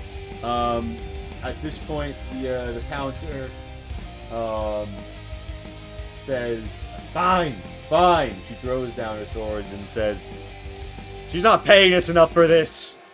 And she surrenders, and Vio says, I see you found. The greater part of valor is indeed discretion. and yeah, everybody who survives pretty rapidly surrenders. And hey, Fazl, remember when I mentioned the sickles? Yeah, they're right there. Oh, I go pick him up. Nice. Yeah, you do. All right, Fazl. You gaze upon them, and they're pretty nice. As you feel, you guys have just had a pretty big win. And yeah, Emerald Arms retained. Yeah, okay. There was one blue crystal scraping site, and one purple crystal scraping site. They're both in your inventory. Whoa. Nice. And yeah, so you guys, they seem to glitter magically in his hands. The blades do. Very fine crystal. Look, they've got some sort of energy to them as well. And Vio steps upstairs and says, "All right, clear." And he says, "Well, Yen Pimund, We'll have time for better introductions after we've made sure that we're not going to be had. The leaders have stepped out into the town, and the town folk are just about done with them. I think now is the time for your brand of diplomacy. This time, with the advantage." So I kind of understand what's going on, and I nod my head and I kind of gesture for him to yeah, lead the way out. Let's Yeah. let's have a meeting now instead of being behind bars, but with an army at my side yeah, and a sword in my hand. Heck yeah. yeah." So you guys, Bobrin, and Ike and the gang are all here with you. And the door opens into this cavern, which has, I'm realizing I was not thinking about the lighting as much as I should have been in this. So there's like occasional colorful lights in this cavern. But overall, there's a glow by the market. And by the market, you see Varovel and Leshna, and there is a group gathered of the elves and some people who look like humans but different. And there's even a dwarf stepping out of his house to look at this shit, like what's going on. And there's almost a crowd forming. And she says, "I think you're forgetting your position," to the peasant. Real quickly, before we would even get close to here, as we're kind of I have VYO Vyo. Yeah, Vio. Okay, as we're walking, I would ask him. I would say, what is this place? Do you know how we ended up here? Why did we end up here? And he says, "You are You are in Abzaryin, a frontier mining post. After the forces of the Gold Pact began to withdraw and eventually collapse, they no longer stationed this position. As such, for the past few months, there's been a freehold, where the locals have done as they pleased. This petty despot is from a minor noble family. She's a third daughter, and she is seeking prestige and glory and gain to make her name here in the Outlands. She's moved in to occupy the outpost. The town's not happy, but they haven't been able to evict her. Of course, now the arithmetic has changed. And why were there so many people in these cells? Were they the ones that went against them? Like, was she selling people? Like, what is her gains here? No. Those people were in my company. I did something that the nobles down south didn't much agree with. Tell me. They seek to control all people. I believe you have come from an enlightened land known as the Albardian Empire, 420 odd years ago, or so, give or take. Your people outlawed serfdom. But down below, it remains in a graver form. One can hardly move between cities or the lanes without papers. Papers tied up in corruption and favoritism of the nobles.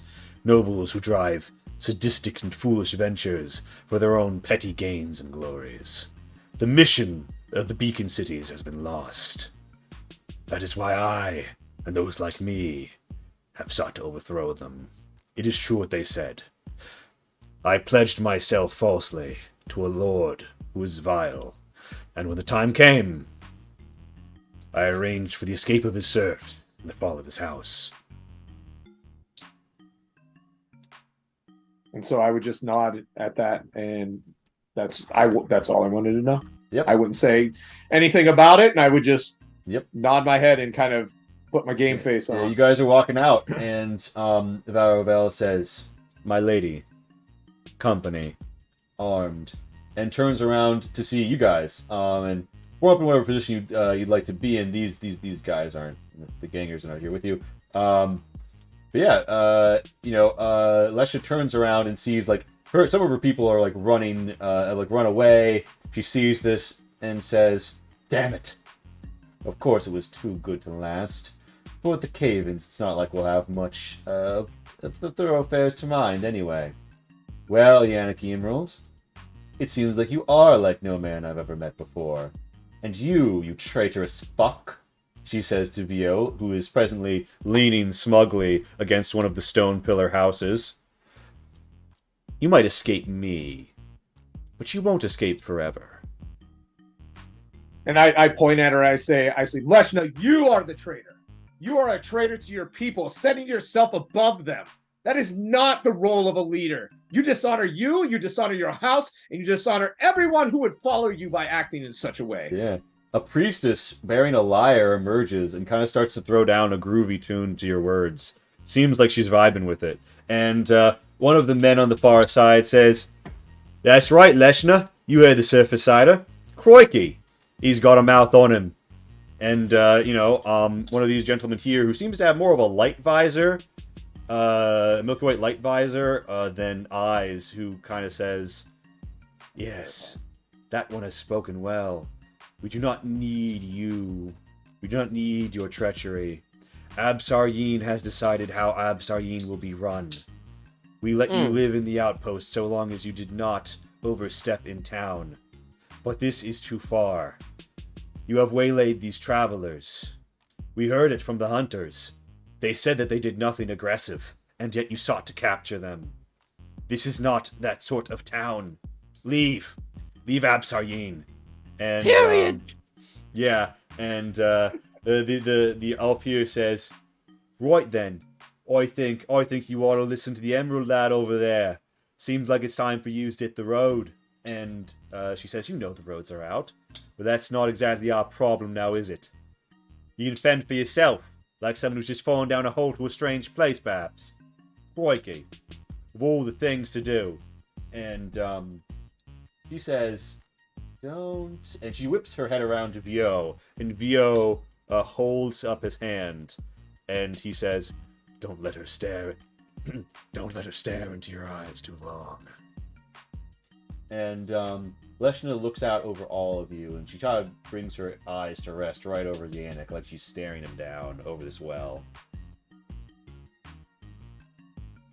Yeah. Oh man, I don't know how bad I'm gonna regret this.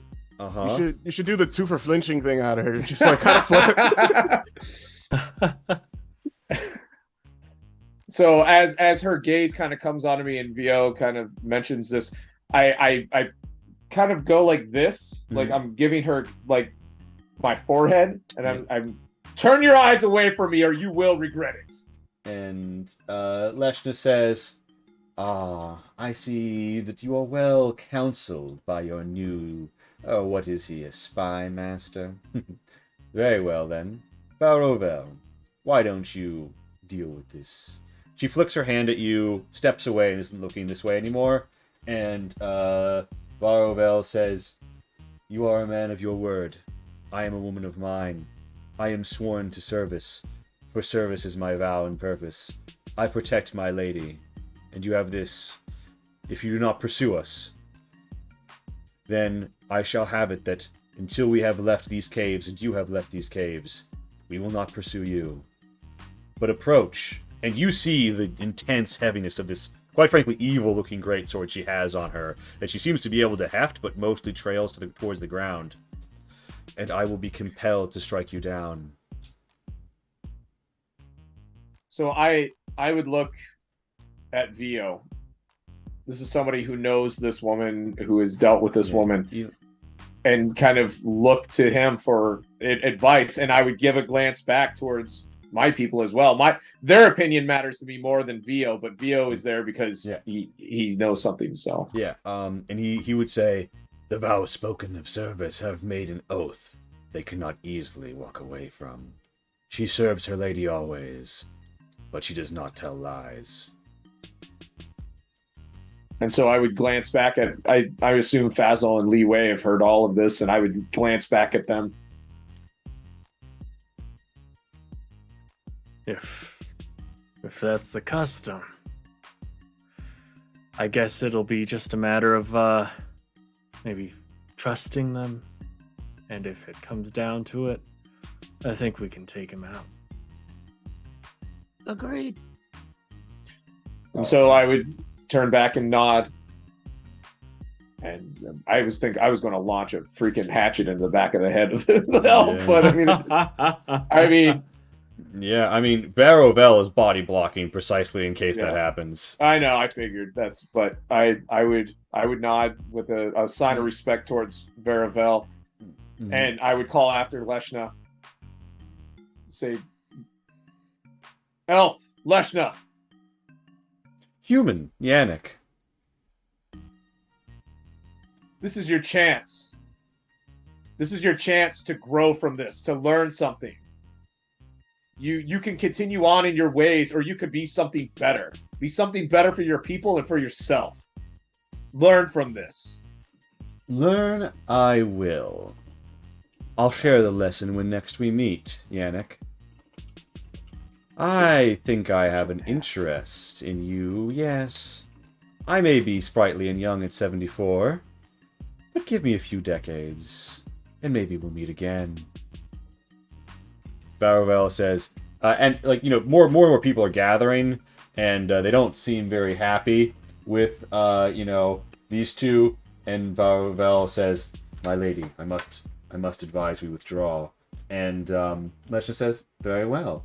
Until we meet again, O company of the Emerald Rose." And they say, "Oh, oi, you're gonna go through the bloomin' Abzar mine? You know there's a Vizier in there." And she says, And then Leshna looks at him, and without even really turning around, she flicks like two of her fingers, and a shockwave rips through the boards that have boarded it up and crashes them into pieces. And she says, "I think we'll be just fine." And with that, her duly armed servant heads in ahead of her, and one of the Abnecks, one of the guys with the eye visors, says, "We must begin repairing that at once." And they walk off into a place that has like what looks like clouds, like the one that you guys got stuck in, sort of like fulminating around it. So when that individual says we need to start repairing that, I would say I will help you. And the gentleman says, he's like, "Oh, I'm chuffed to meet you. My name's Lowen, by the way. We here down under, you know, we take a relaxed opinion to titles, but nice to meet you, Yannick." "Oh, so, you got a big one on," he says, examining Torbesso. And I would speak with this individual. I would help them along, and I would talk as long as they wanted to. But one of the big things I wanted to note is with Vio is, so there's a vacuum here now. Yes. And he says, Well, they would be, however. and he leans and he says, you will see there. They have essentially gathered all of the slug juices and the absar. The priestess who you see playing the lyre there has been elected to be the holder of the money, as she has taken a vow of poverty. And proceeds from the absar mines are communally held to be spent by the town, and the proceeds of the slugs they farm are all there to suckle at as they will. This town has adopted their own model. However, they were not prepared for an armed company.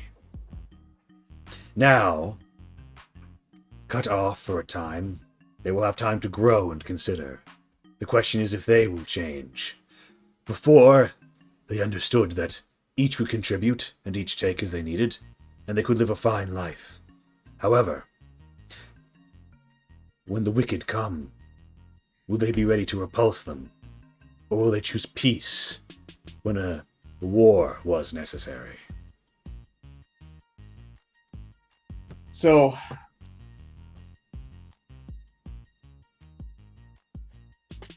I really want to bring in Fazil and Yeah. Li Wei into Fazil this and Li idea Wei are right here. before I start opening my mouth. Like I don't want to write any checks that my ass can't cash. So I would look at Vio and I would say, would you give me a moment? I want to seek counsel with my companions. Of course. And he says, Of course. I will see to what has happened back there. and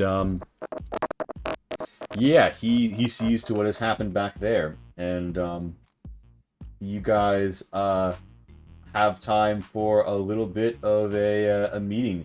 Quava and Ike are kind of like talking about fitness, as he says, but you must be sure that you regulate the curls, otherwise you will build uneven muscle. And she says, no, it is about the draw. And so as they have a fitness conversation, you guys are chilling by the town square. And you would note that the town sigil that has been engraved upon this floor looks like it has a similar aspect of a broken chain to the tattoo that Vio has revealed on his neck. So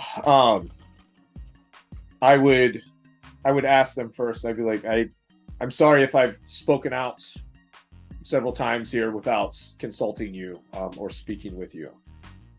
You are my closest friends and you are my advisors and my compatriots, and in my eyes, no matter what the law says or who leads the country, we will always be equals. Do you either of you know what this? Well, wait, I think I just saw that lead stepped out. I'll ask that whenever he gets back. My thoughts here, and I would hear yours.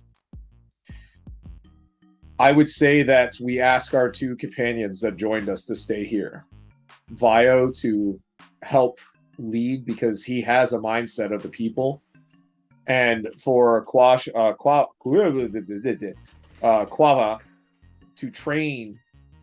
She's obviously a warrior. She could train fighters here. We establish a trading relationship with these individuals, and it not only do the people here benefit, but we benefit as well.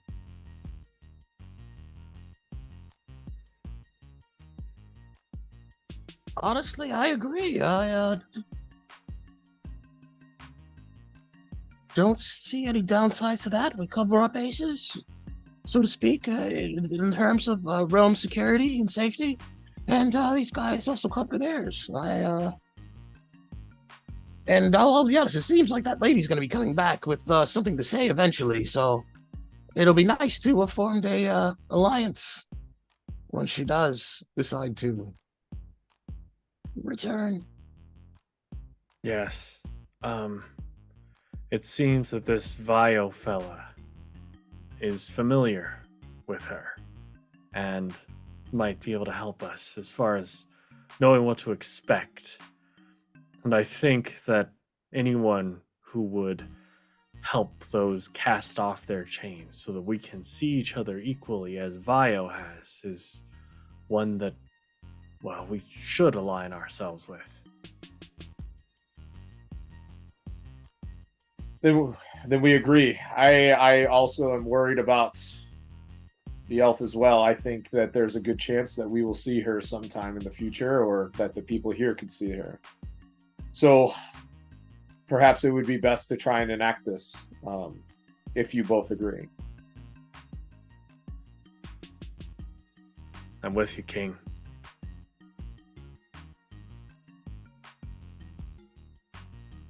So once we've kind of talked, I would ask,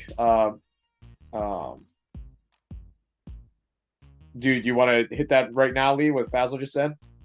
I would. Yes. We'll be back in 5. After this quick message from our sponsors. After these messages, we'll be right back. Now go to little goblin's room.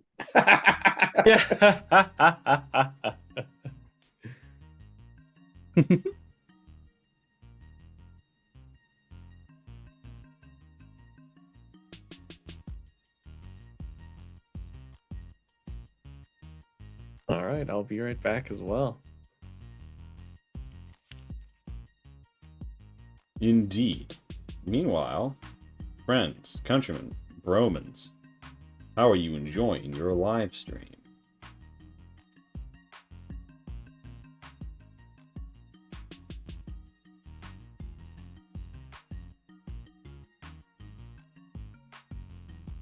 Yes, you can.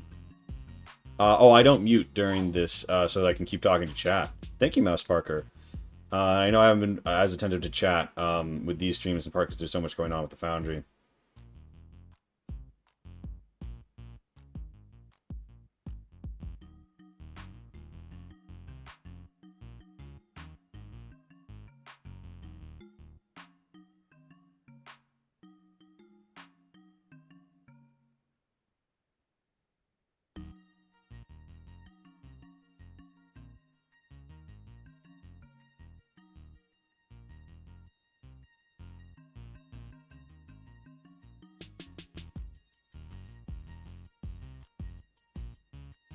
Thank you for the bits, Mouse Parker. Oh my goodness.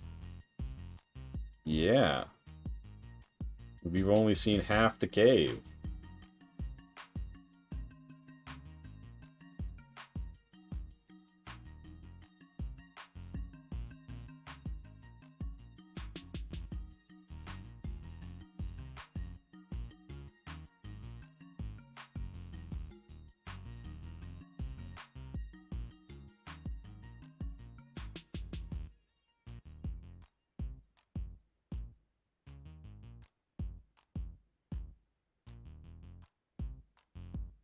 Late nights with Lee. Pour you a glass and enjoy the broadcast. Don't threaten him with a good time, indeed, Dionysus. What the hell is happening? What did I just walk into? I'm doing great, Park. I'm chatting up with the chatters. Oh, I see. Hello there.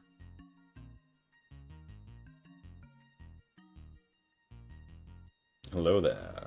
I like how I legitimately I stole a moment away. Then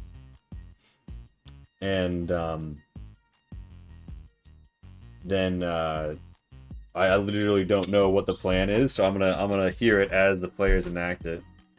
Nice. I'm interested to see what you think here. You need to do your best airline pilot, boys. Come on. Hello, welcome to Diesel Shot Airlines. We are flying here out of the shallow Devuvion. We are bound for Rosa Bay. Please remember to keep your tray tables upright while we are taking off. We're expecting stony weather here, and you will feel a little turbulence as we breach the surface. So, please remember, your first drink is complimentary, and this flight does have Kahlua. So, until next time, Southwest Airlines, we're almost going to hell. Oh yeah. I like how they had to temporarily prevent. They had to temporarily stop selling alcohol on flights because people were just getting too rowdy. Well, I mean, you know what? I'm drunk on a plane. That's the only way I can get on a plane. Valid. Just hammered off my ass. Yeah, well, you know. I feel like when you think about the logistics of it, it's kind of the worst place to be shit faced. I mean- oh, by the way, You're right. are we all back? I see. I just got back. All right, so we good to pop over. All right, chums, let's do this. All right. Yeah. So, you're here and you see there are people coming and going. They seem to like rest and sleep, and the dwarf says, "Oh well, that's quite the business, ah." And then kind of like steps over to his stall and starts to like set up like little boxes. People are coming around, and the lyre priestess is outside the temple, and she's laying on a groovy tune. Leeway, a very groovy tune indeed. Great. And, yeah, there's a lot of people moving around, and overall, come to see what's up. Some people have been woken up by the clattering who were sleeping in this house over here, and they're just looking around like, You're in this little central market. There's the warehouses and the a building you're not sure the purpose of to the north, and some of these buildings are like one story and they have a red ruby-ish stone top, and some of them are 2 stories, and they go up into they spire into the roof. But yeah, what are my lads thinking? What are they doing? So I would ask for both Bio and Quava to come Yeah, here. So they come up, and Quava says, "What awaits now that you have put her with her tail between her legs to run in shame?" And Vio says, Or perhaps to plot our gruesome deaths at a later date. Yes. So Vio, before I broach this to you, I would ask you a question. What is the symbol on the ground here? I noticed that it was also on your cheek or your neck. and he says, What is this? This is a similar symbol. This is the Black Heart.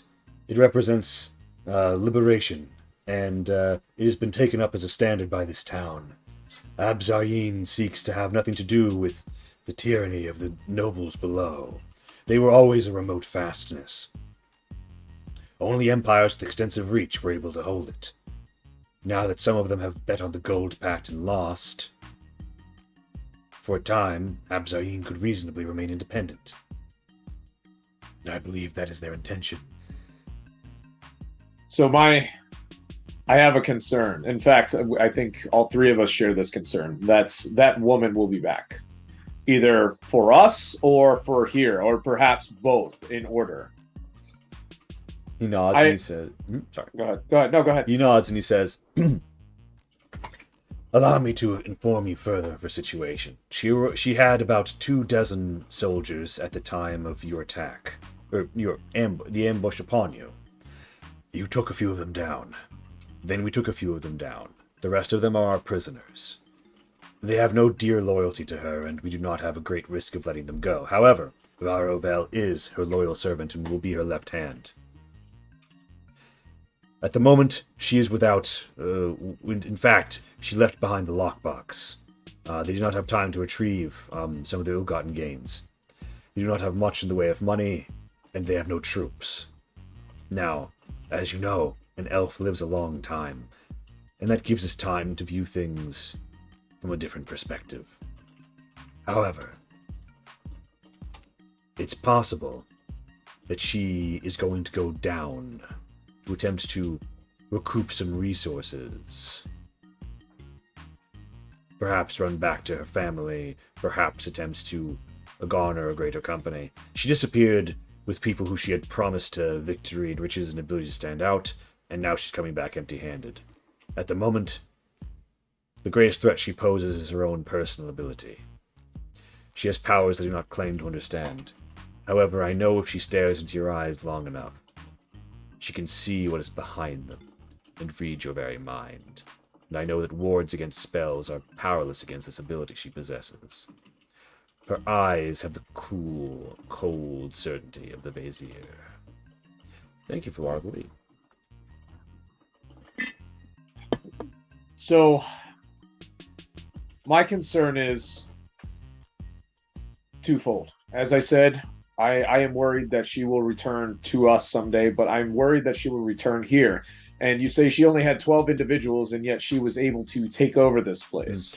Well, she didn't quite run the town. There was a standoff. And there's more people than 12 here, but the people could not be agreed in her eviction because she had not yet aggressed against the town. She took control of the outpost. And she paid, they paid for things, and some viewed it as a boon to the economy. And because they all bought Absar. They noticed the Grey Eye gangs. You might have noticed their irises are grey. The Absar here in town can be used to create a billow of magical darkness. However, if you melt it down and introduce the proper materials, you can actually drip it into your eyes. Over time, it will make it possible for you to see through the Absar's mists, although it will drain color. Interesting. So for a time, there was a symbiotic relationship. She was fighting as a sort of mercenary between sides in the underside of the Gold Pact conflict. However, that work dried up. The town didn't sign on to be party to common vagabondery. But during a time of war, they were willing to accept that she was operating out of the outpost. As long as she paid. Let me pose this to you, and you tell me your thoughts. And the two of you, actually, this concerns both of you. Bravo, I don't know how you feel about the underground. I will be brutally honest. I don't know much about your people. I prefer the sky over my head and the sun beating down on my cheeks. But this is a great hunting ground. She nods approvingly.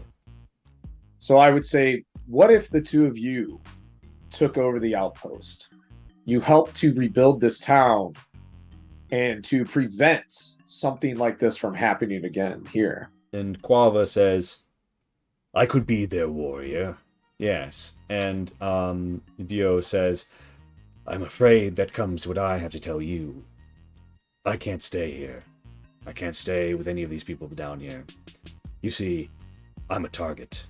And where I am, they will invest great resources to pursue. This town will pass below the notice of the kinds of men who are looking for me. And more importantly, the women, too. But I must seek higher ground. Tell me, you are a lord on the surface, no? I hold one moment there.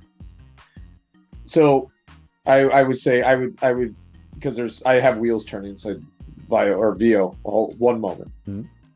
And so I'd look back to Quava and I'd say, then would you stay down here and take care of these people, train some of them to fight, help protect them, and go about the hunting grounds? She says, yes, I will grow strong down here. I will learn their ways and what they have to teach me, and I will show them what I have to teach. I will emerge stronger. I will not be captured again. And she seems down for it. I Lone, would ask you something. Lone says, we'd love for the help. Yes. No, you're good. And so I would say to her then, I would say, I want to support you in this. I will send what aid that I can to make sure that you have what you need here. I would ask two things in return. Yes. No, that's wrong voice. Yes. One, that we start to look at this as not an alliance, but a mutual respect between our people. She nods. There is no reason for us to fight one another. Now, I understand that you are not going to be a great diplomat amongst your people, that you're not going to go out and say, oh, yes, I have met Yannick and we are friends now. But I would ask that if any orcs come through your path, that you tell them about the relationship that we have. Yeah. And I would like to be able to come back here and visit you. Of course. And Loam adds from across the market, oh yeah, our blacksmith's an orc actually. Oh, he's a great guy. He knows how to make a knife. And she says, I would have to meet him and have him sharpen my dowelbacks. And you see her weapon of choice is a huge double-headed, double-sided axe with 4 axe blades total. and she can just swing it like she is a weed whacker through people.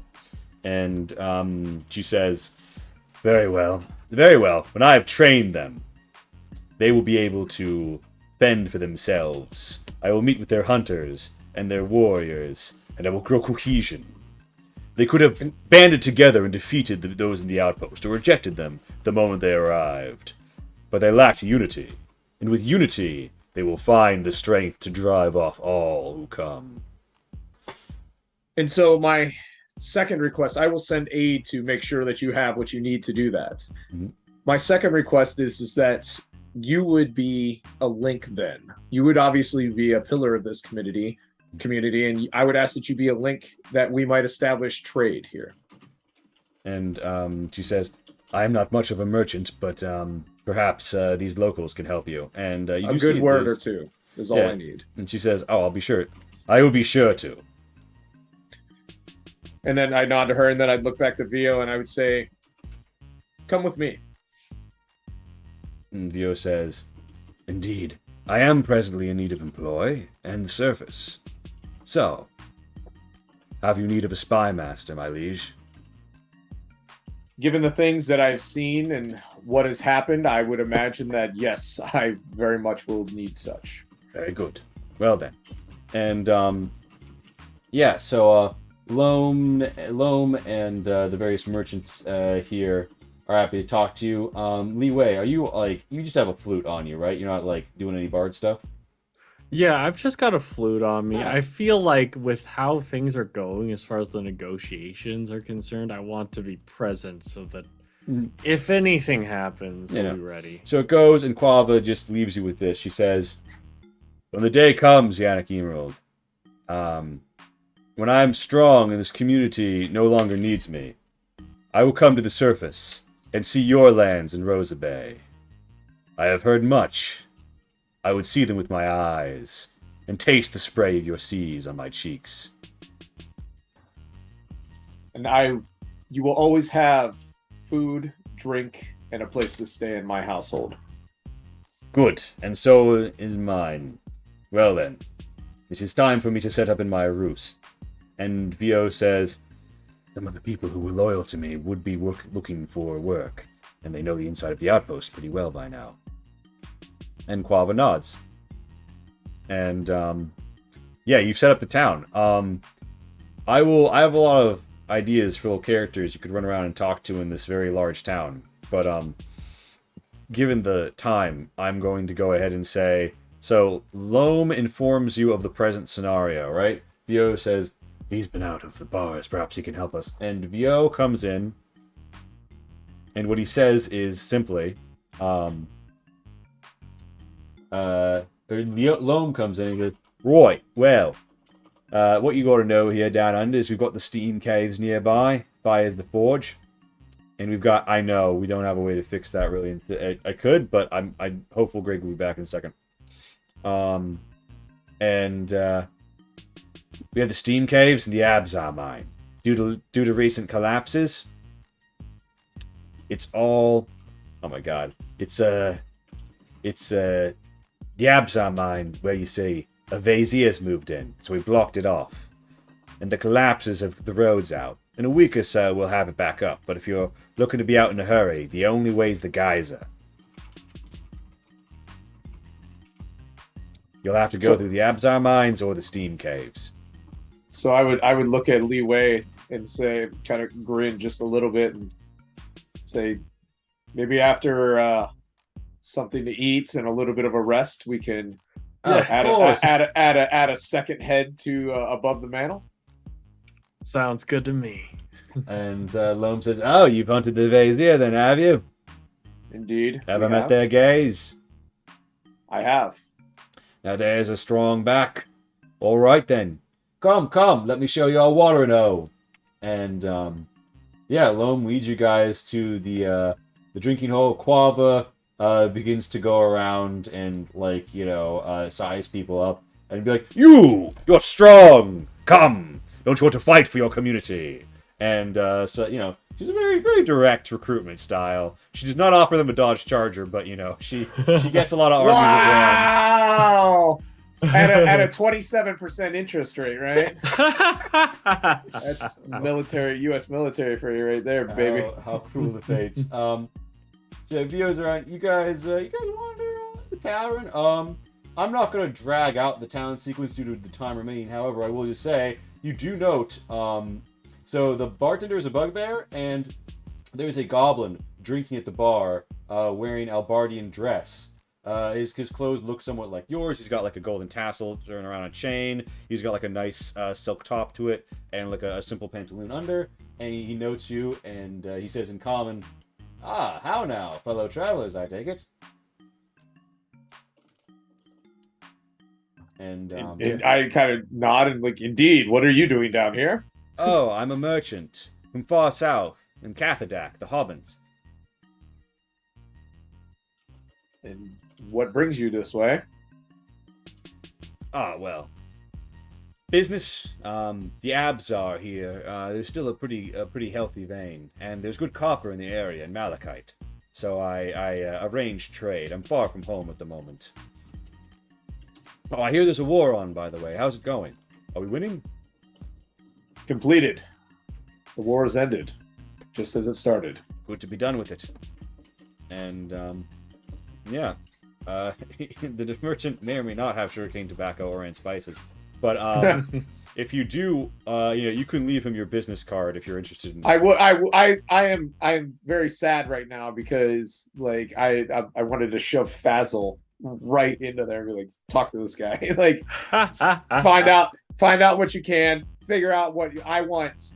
So Yannick's grand scheme in his head, right, is he might come off as a little bit naive when it comes to love your neighbor, take care of one another. He preaches that, believes that, but he also believes in making contact with everyone, establishing a relationship with as many people as he possibly can, because strong, healthy relationships will always beat out greed and despair. Mhm. Right? And so the idea is to reach out, establish this, but I wouldn't want to do it with a goblin. I would be shoving Fazzle to do it because it's like, man, it's your time to shine, buddy. Yeah. And he's not. He's dead. Oh, His camera's gone. He's. Oh, by the way, the bartender does bring you guys up a little nightlight, understanding that you can't really see too good in the dark. Fair. So, yeah, there are cots. You all get a long rest, and Right. Oh my gosh.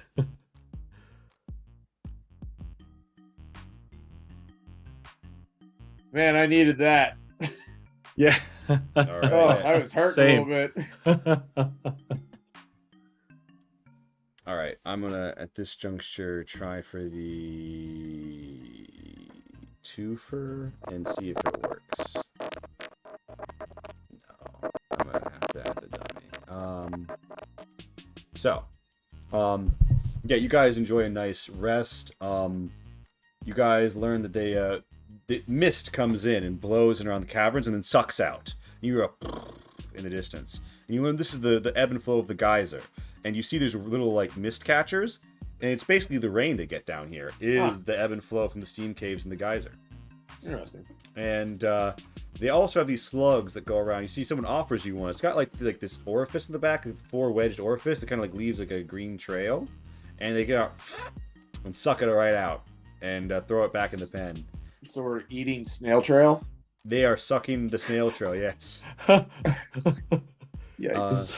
You also see that there are dead. There's the hides of these strange creatures that seem to be being used to. They have this water that they're having to draw from the well. It's not very good, and they're like, "Oh yeah, we haven't been able to use the screw since the collapse in the Abzar mines. You're heading in there, yeah? As soon as I see something broken down, you know me, I'm pulling out my hammer. Yeah. I'm trying to fix it. Yeah. So this goes on, and you guys rest, right? And the woman who's meditating here, she stands up and she's like, "Oh, I hear that you're trying to take out the Vizier. Indeed. You should know there is a way through the purple crystal caverns to approach it and the geyser swiftly. However, Some who go there grow wary, and some who grow wary never return. You could use it to take the Vizier from more than one direction, or by surprise. But there are risks. Oh, and be cautious of the Tama. They are swarming this time of year. And you guys, she was at warning. She pieces out. One of the So many questions. yeah. So one other thing that you will learn is Vio says this and comes to you, after your rest, and he says this, or you guys are in the bar, and he says, "I have learned something that may be of interest to you. You were at the battle recently, yes? Yes. And you were aware that there were some strange portents surrounding the events with Voidbender and the Thurgs and the Thurs. Yes. Um, Yay! He's back. You have Greg back. Yay! Yay! Greg, can you hear me? Looks like he's still connecting to audio. All right. So basically, Vio informs you that, well, here's the situation. They say that a Thurs, a while ago, fell down, hit his head, bled everywhere, and holed up in an old road, an ancient road that hasn't been used in centuries, collapsed long ago. Doesn't go anywhere important recently now. And in the guard post, as he was dying, he etched some huge carving. They say it's strange and it has odd symbols on it. Like, he draws a circle, and he draws 3 lines through it, equidistantly, as if though on a 20-pointed array. And they say it's the image of an angel. And you remember, before you left, this was off screen, your father showed you have in one of the towers in your castle, a huge fuck-off statue of an angel. Right. And you have angel tears all throughout the dungeon that, guards your lineal flame. Anyway, I thought it might be of interest because the Thurs and their mind burners, well, if they left behind any intelligence, could be important for the Albardian Empire.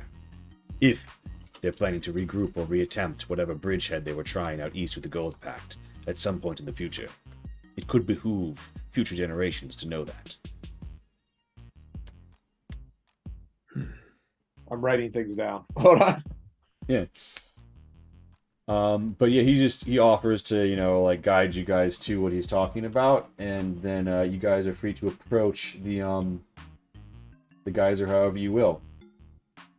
So the back way to kind of spring up behind the Vizier. I didn't understand what she meant about it being you getting paranoid and or you become alert, or I can't remember the words that she become used, but- wary. There you go. Yeah. Mm-hmm. So she says, well, some would say it's a demon, but perhaps it's just a strange miasma in the area.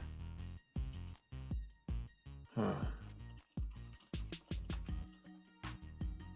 And so I would look to the two and I would say, I want to go through and kill this thing. But how do you suggest that we do so? Do we just go directly in? I mean, that worked for us last time, but we never know. Maybe this one's stronger. Maybe there's more than one that we don't know about it. Mm-hmm. I do need to get a scribe. Sorry, I was just looking at the chat. I'm not the heir anymore. Thank you very much. I'm in charge of this shindig now. In charge of this operation. I just haven't been crowned yet because I've been underground. You know what I mean? He's very underground. Yeah, this is a very underground movement. But I think you know the words of our people, and there might be a demon this way. That seems to be very glory bound to me. Right. I mean, if that's another problem that we could take care of, and then get the drop on the Vizier, that could be fortuitous. But when it comes to fighting, I'm certainly not the most capable, so I might defer a bit to our master of the hunt here if we want to take the high risk, high reward route or just go on the straight and narrow. So I looked at Fazl as well.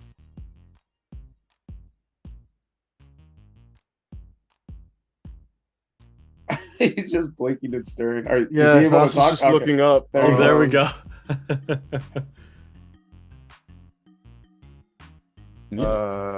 Yeah, Faisal agreed. Sorry, I just got back in after There getting you like go. the internet issues, so I don't know what we're talking about. So we got offered basically two different routes that we could get home. We could go through this geyser that would take us straight up to the top, no problem.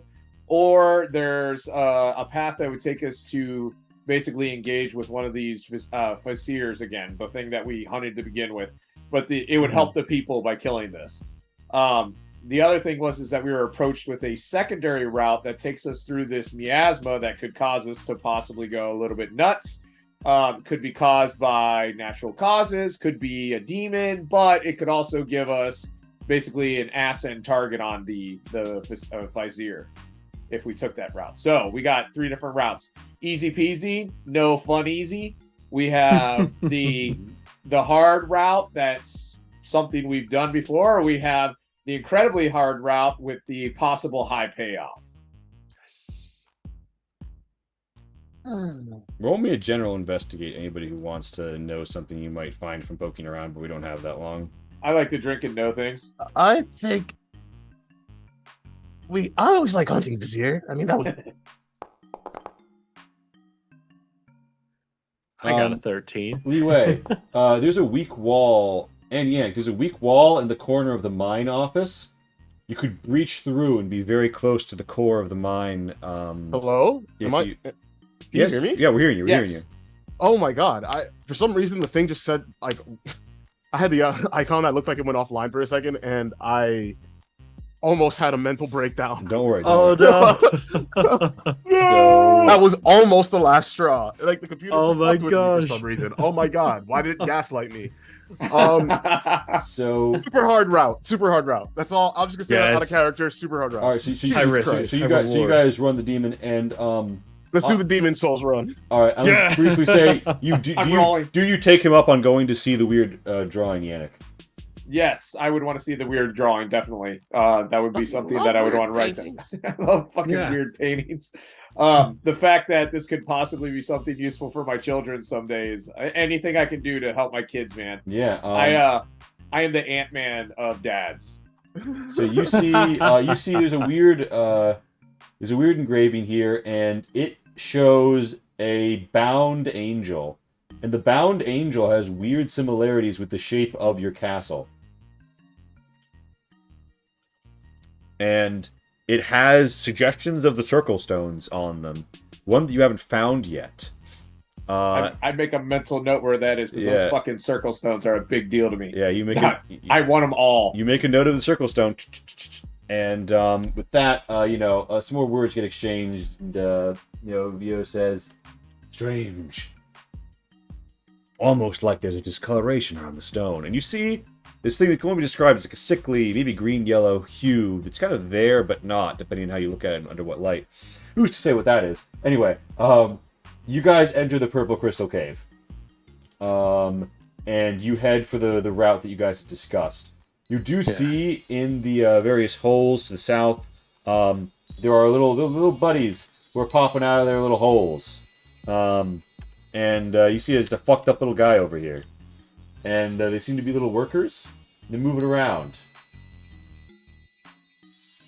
And Von Ortle, by the way, is pulling up the rear with Bobbern. Bob. Because they're a bit wounded. You see Yannick, a potential break point right here.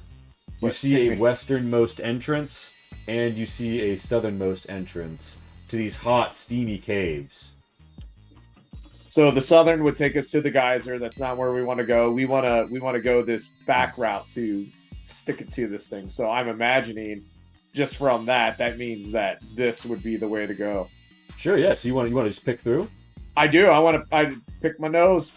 Give me that. Yeah, you'd be good to hear. These steams. Oh, sorry, you were deliberately scouting. My bad. Yeah, my bad. That was No, you're free to move. You're free to walk around how you will. But give me a stonemasonry to see if you collapse the rocks on your head or just in the way you want them to.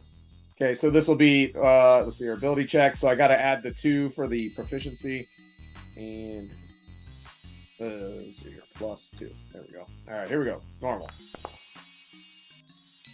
Ooh. The stone collapses under your pick, and you hear the hissing of the steam from the vent. You expertly collapse it, and then sidle through the rocks. You see a glowing green gem in malachite up ahead. Ooh. If we were playing Skyrim, I'd be stopping to freaking mine the shit out of that.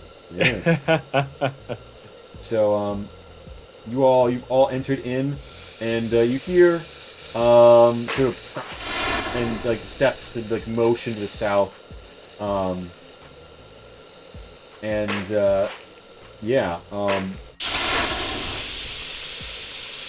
you hear that steamy sound.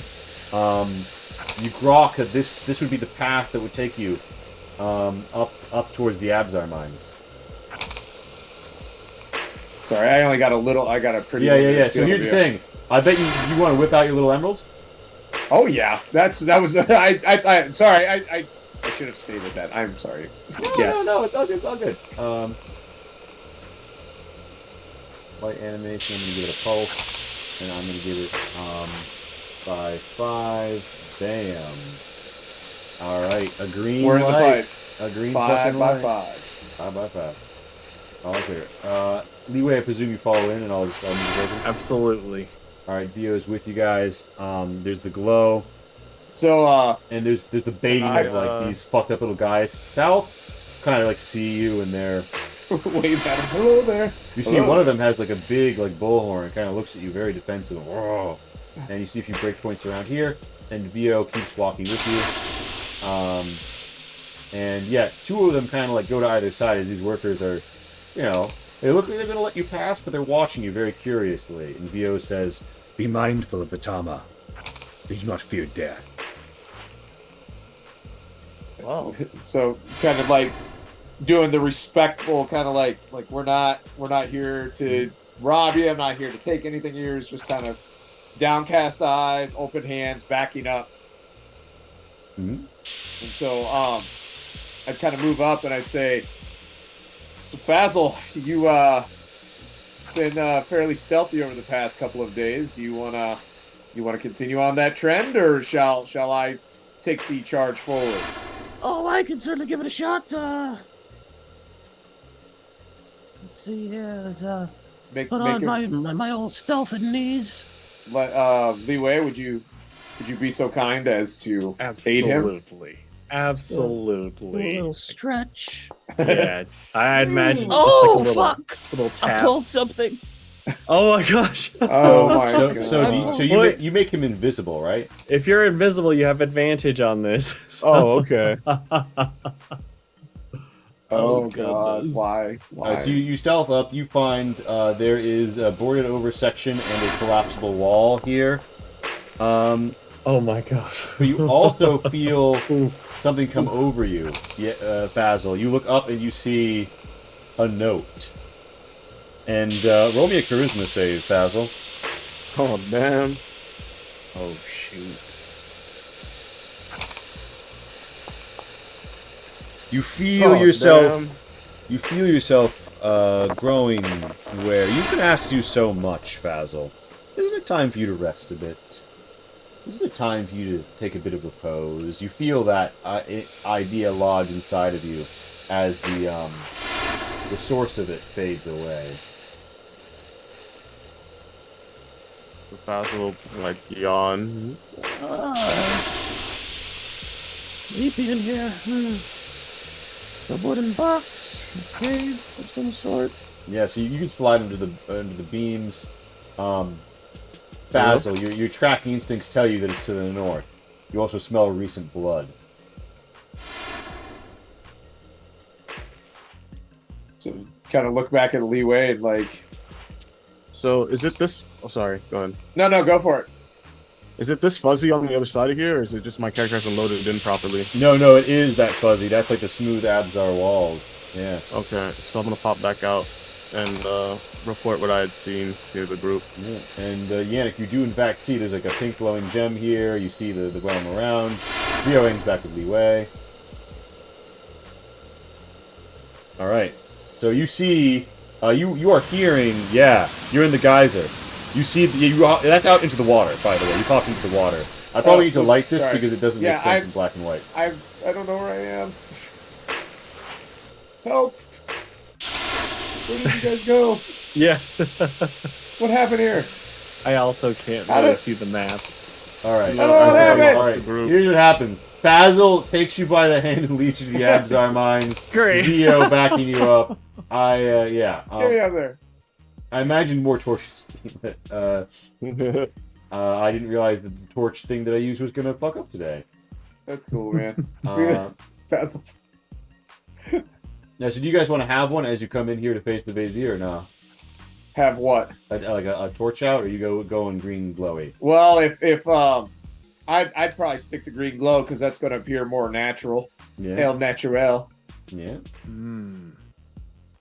And if Fazel's, over there taking a nap, I'd be like, Fazel, we got what are you fucking doing? Like, What? It's better Snapchat. Invisible Fazzle, just like invisibly napping. I trip over him.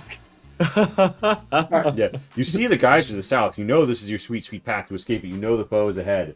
By all, all right, we got 9 minutes. You guys find your. Give me a survival check. Give me a survival check.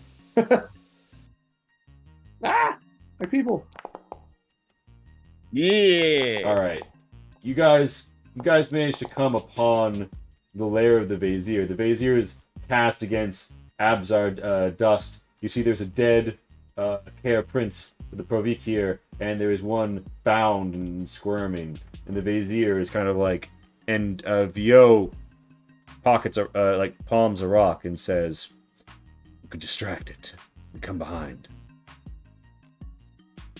Do it. All right, he goes a hard huck, and the Vizier runs over here to this water trough and does not see you guys coming. Everyone, I am going to put you guys on the tracker and give you an ambush round. Great. Do this. I encourage you to in the rush of battle, stop to think precisely 0 times. Sounds good. I'm ready. I know what I'm Alright, doing here. All right. Boom. Li Wei, your turn. What do we got? What do we got? Oh shit! You Okay, can't see anything. What the fuck? I always go last. Li Wei is Bullshit. gonna send a bardic inspiration to Yannick and Yeah. dash forward and try to get into like a behind position, just the same sort of flanking style as in Yeah. the war, and take a swing at him. And as you come in, you actually step on a little like light matcher, and you spark a wee light that begins to flicker, an orange light throughout the area. Great. Yeah, and you see cast in orange and gold the foe you've run up behind.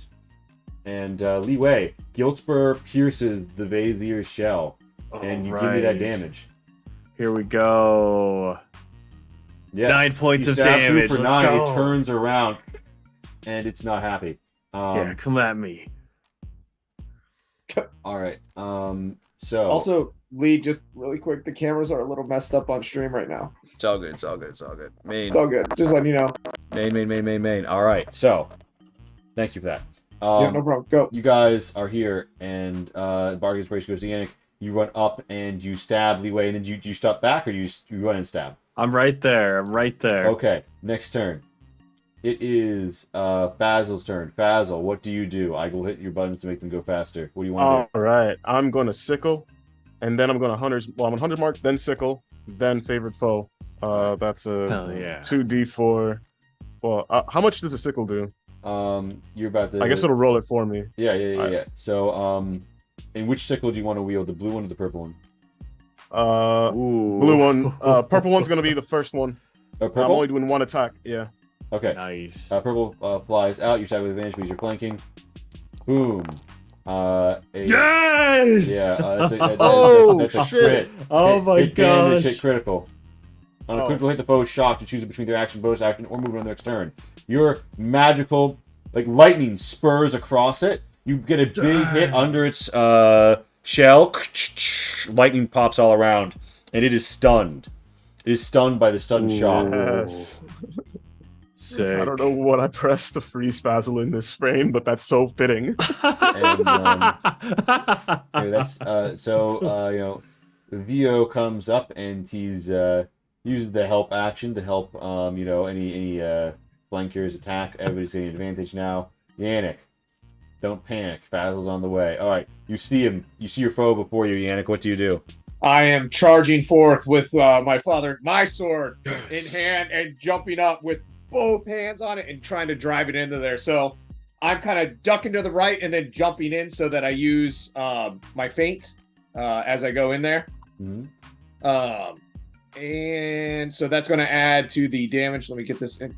I had it on there. Go. Why aren't you doing it? There we go. So advantage.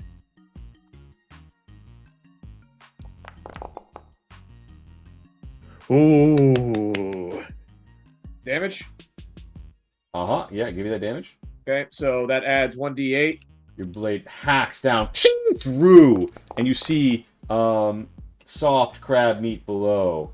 And seeing that soft crab meat below, I use my second action surge. Action surge. Yep. To go ahead and let's see here. Expend one superiority die. Use a bonus action. So you can use unlimited bonus actions around, correct? No, you have one bonus turn. Got you. Okay, so this would just be would I get advantage still? Yeah, you're Okay. still flanking.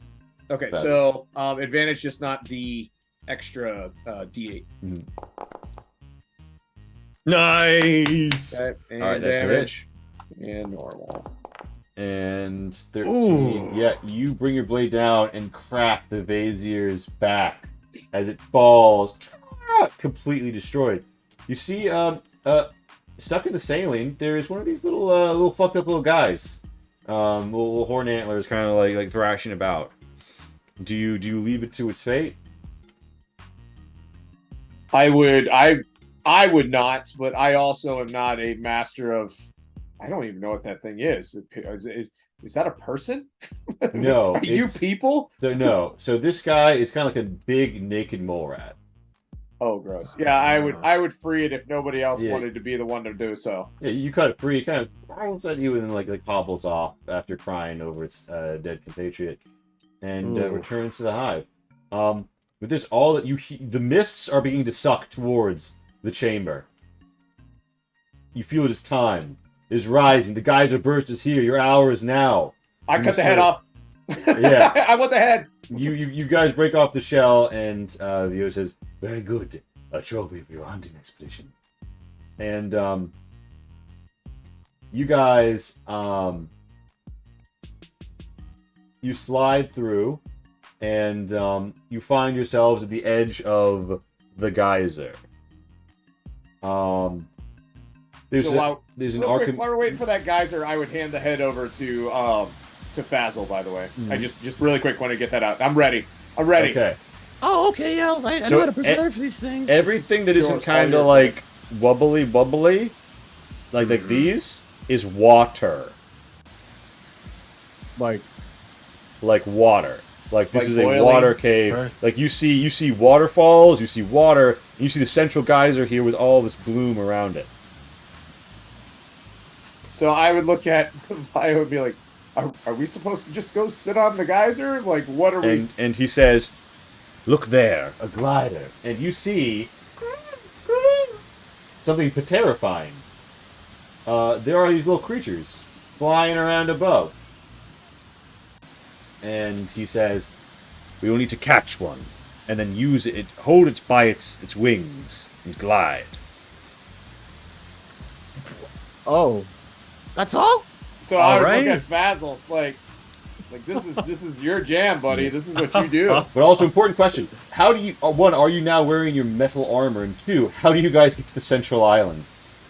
so I'm actually gonna just call out to one of them. Give me an animal handling.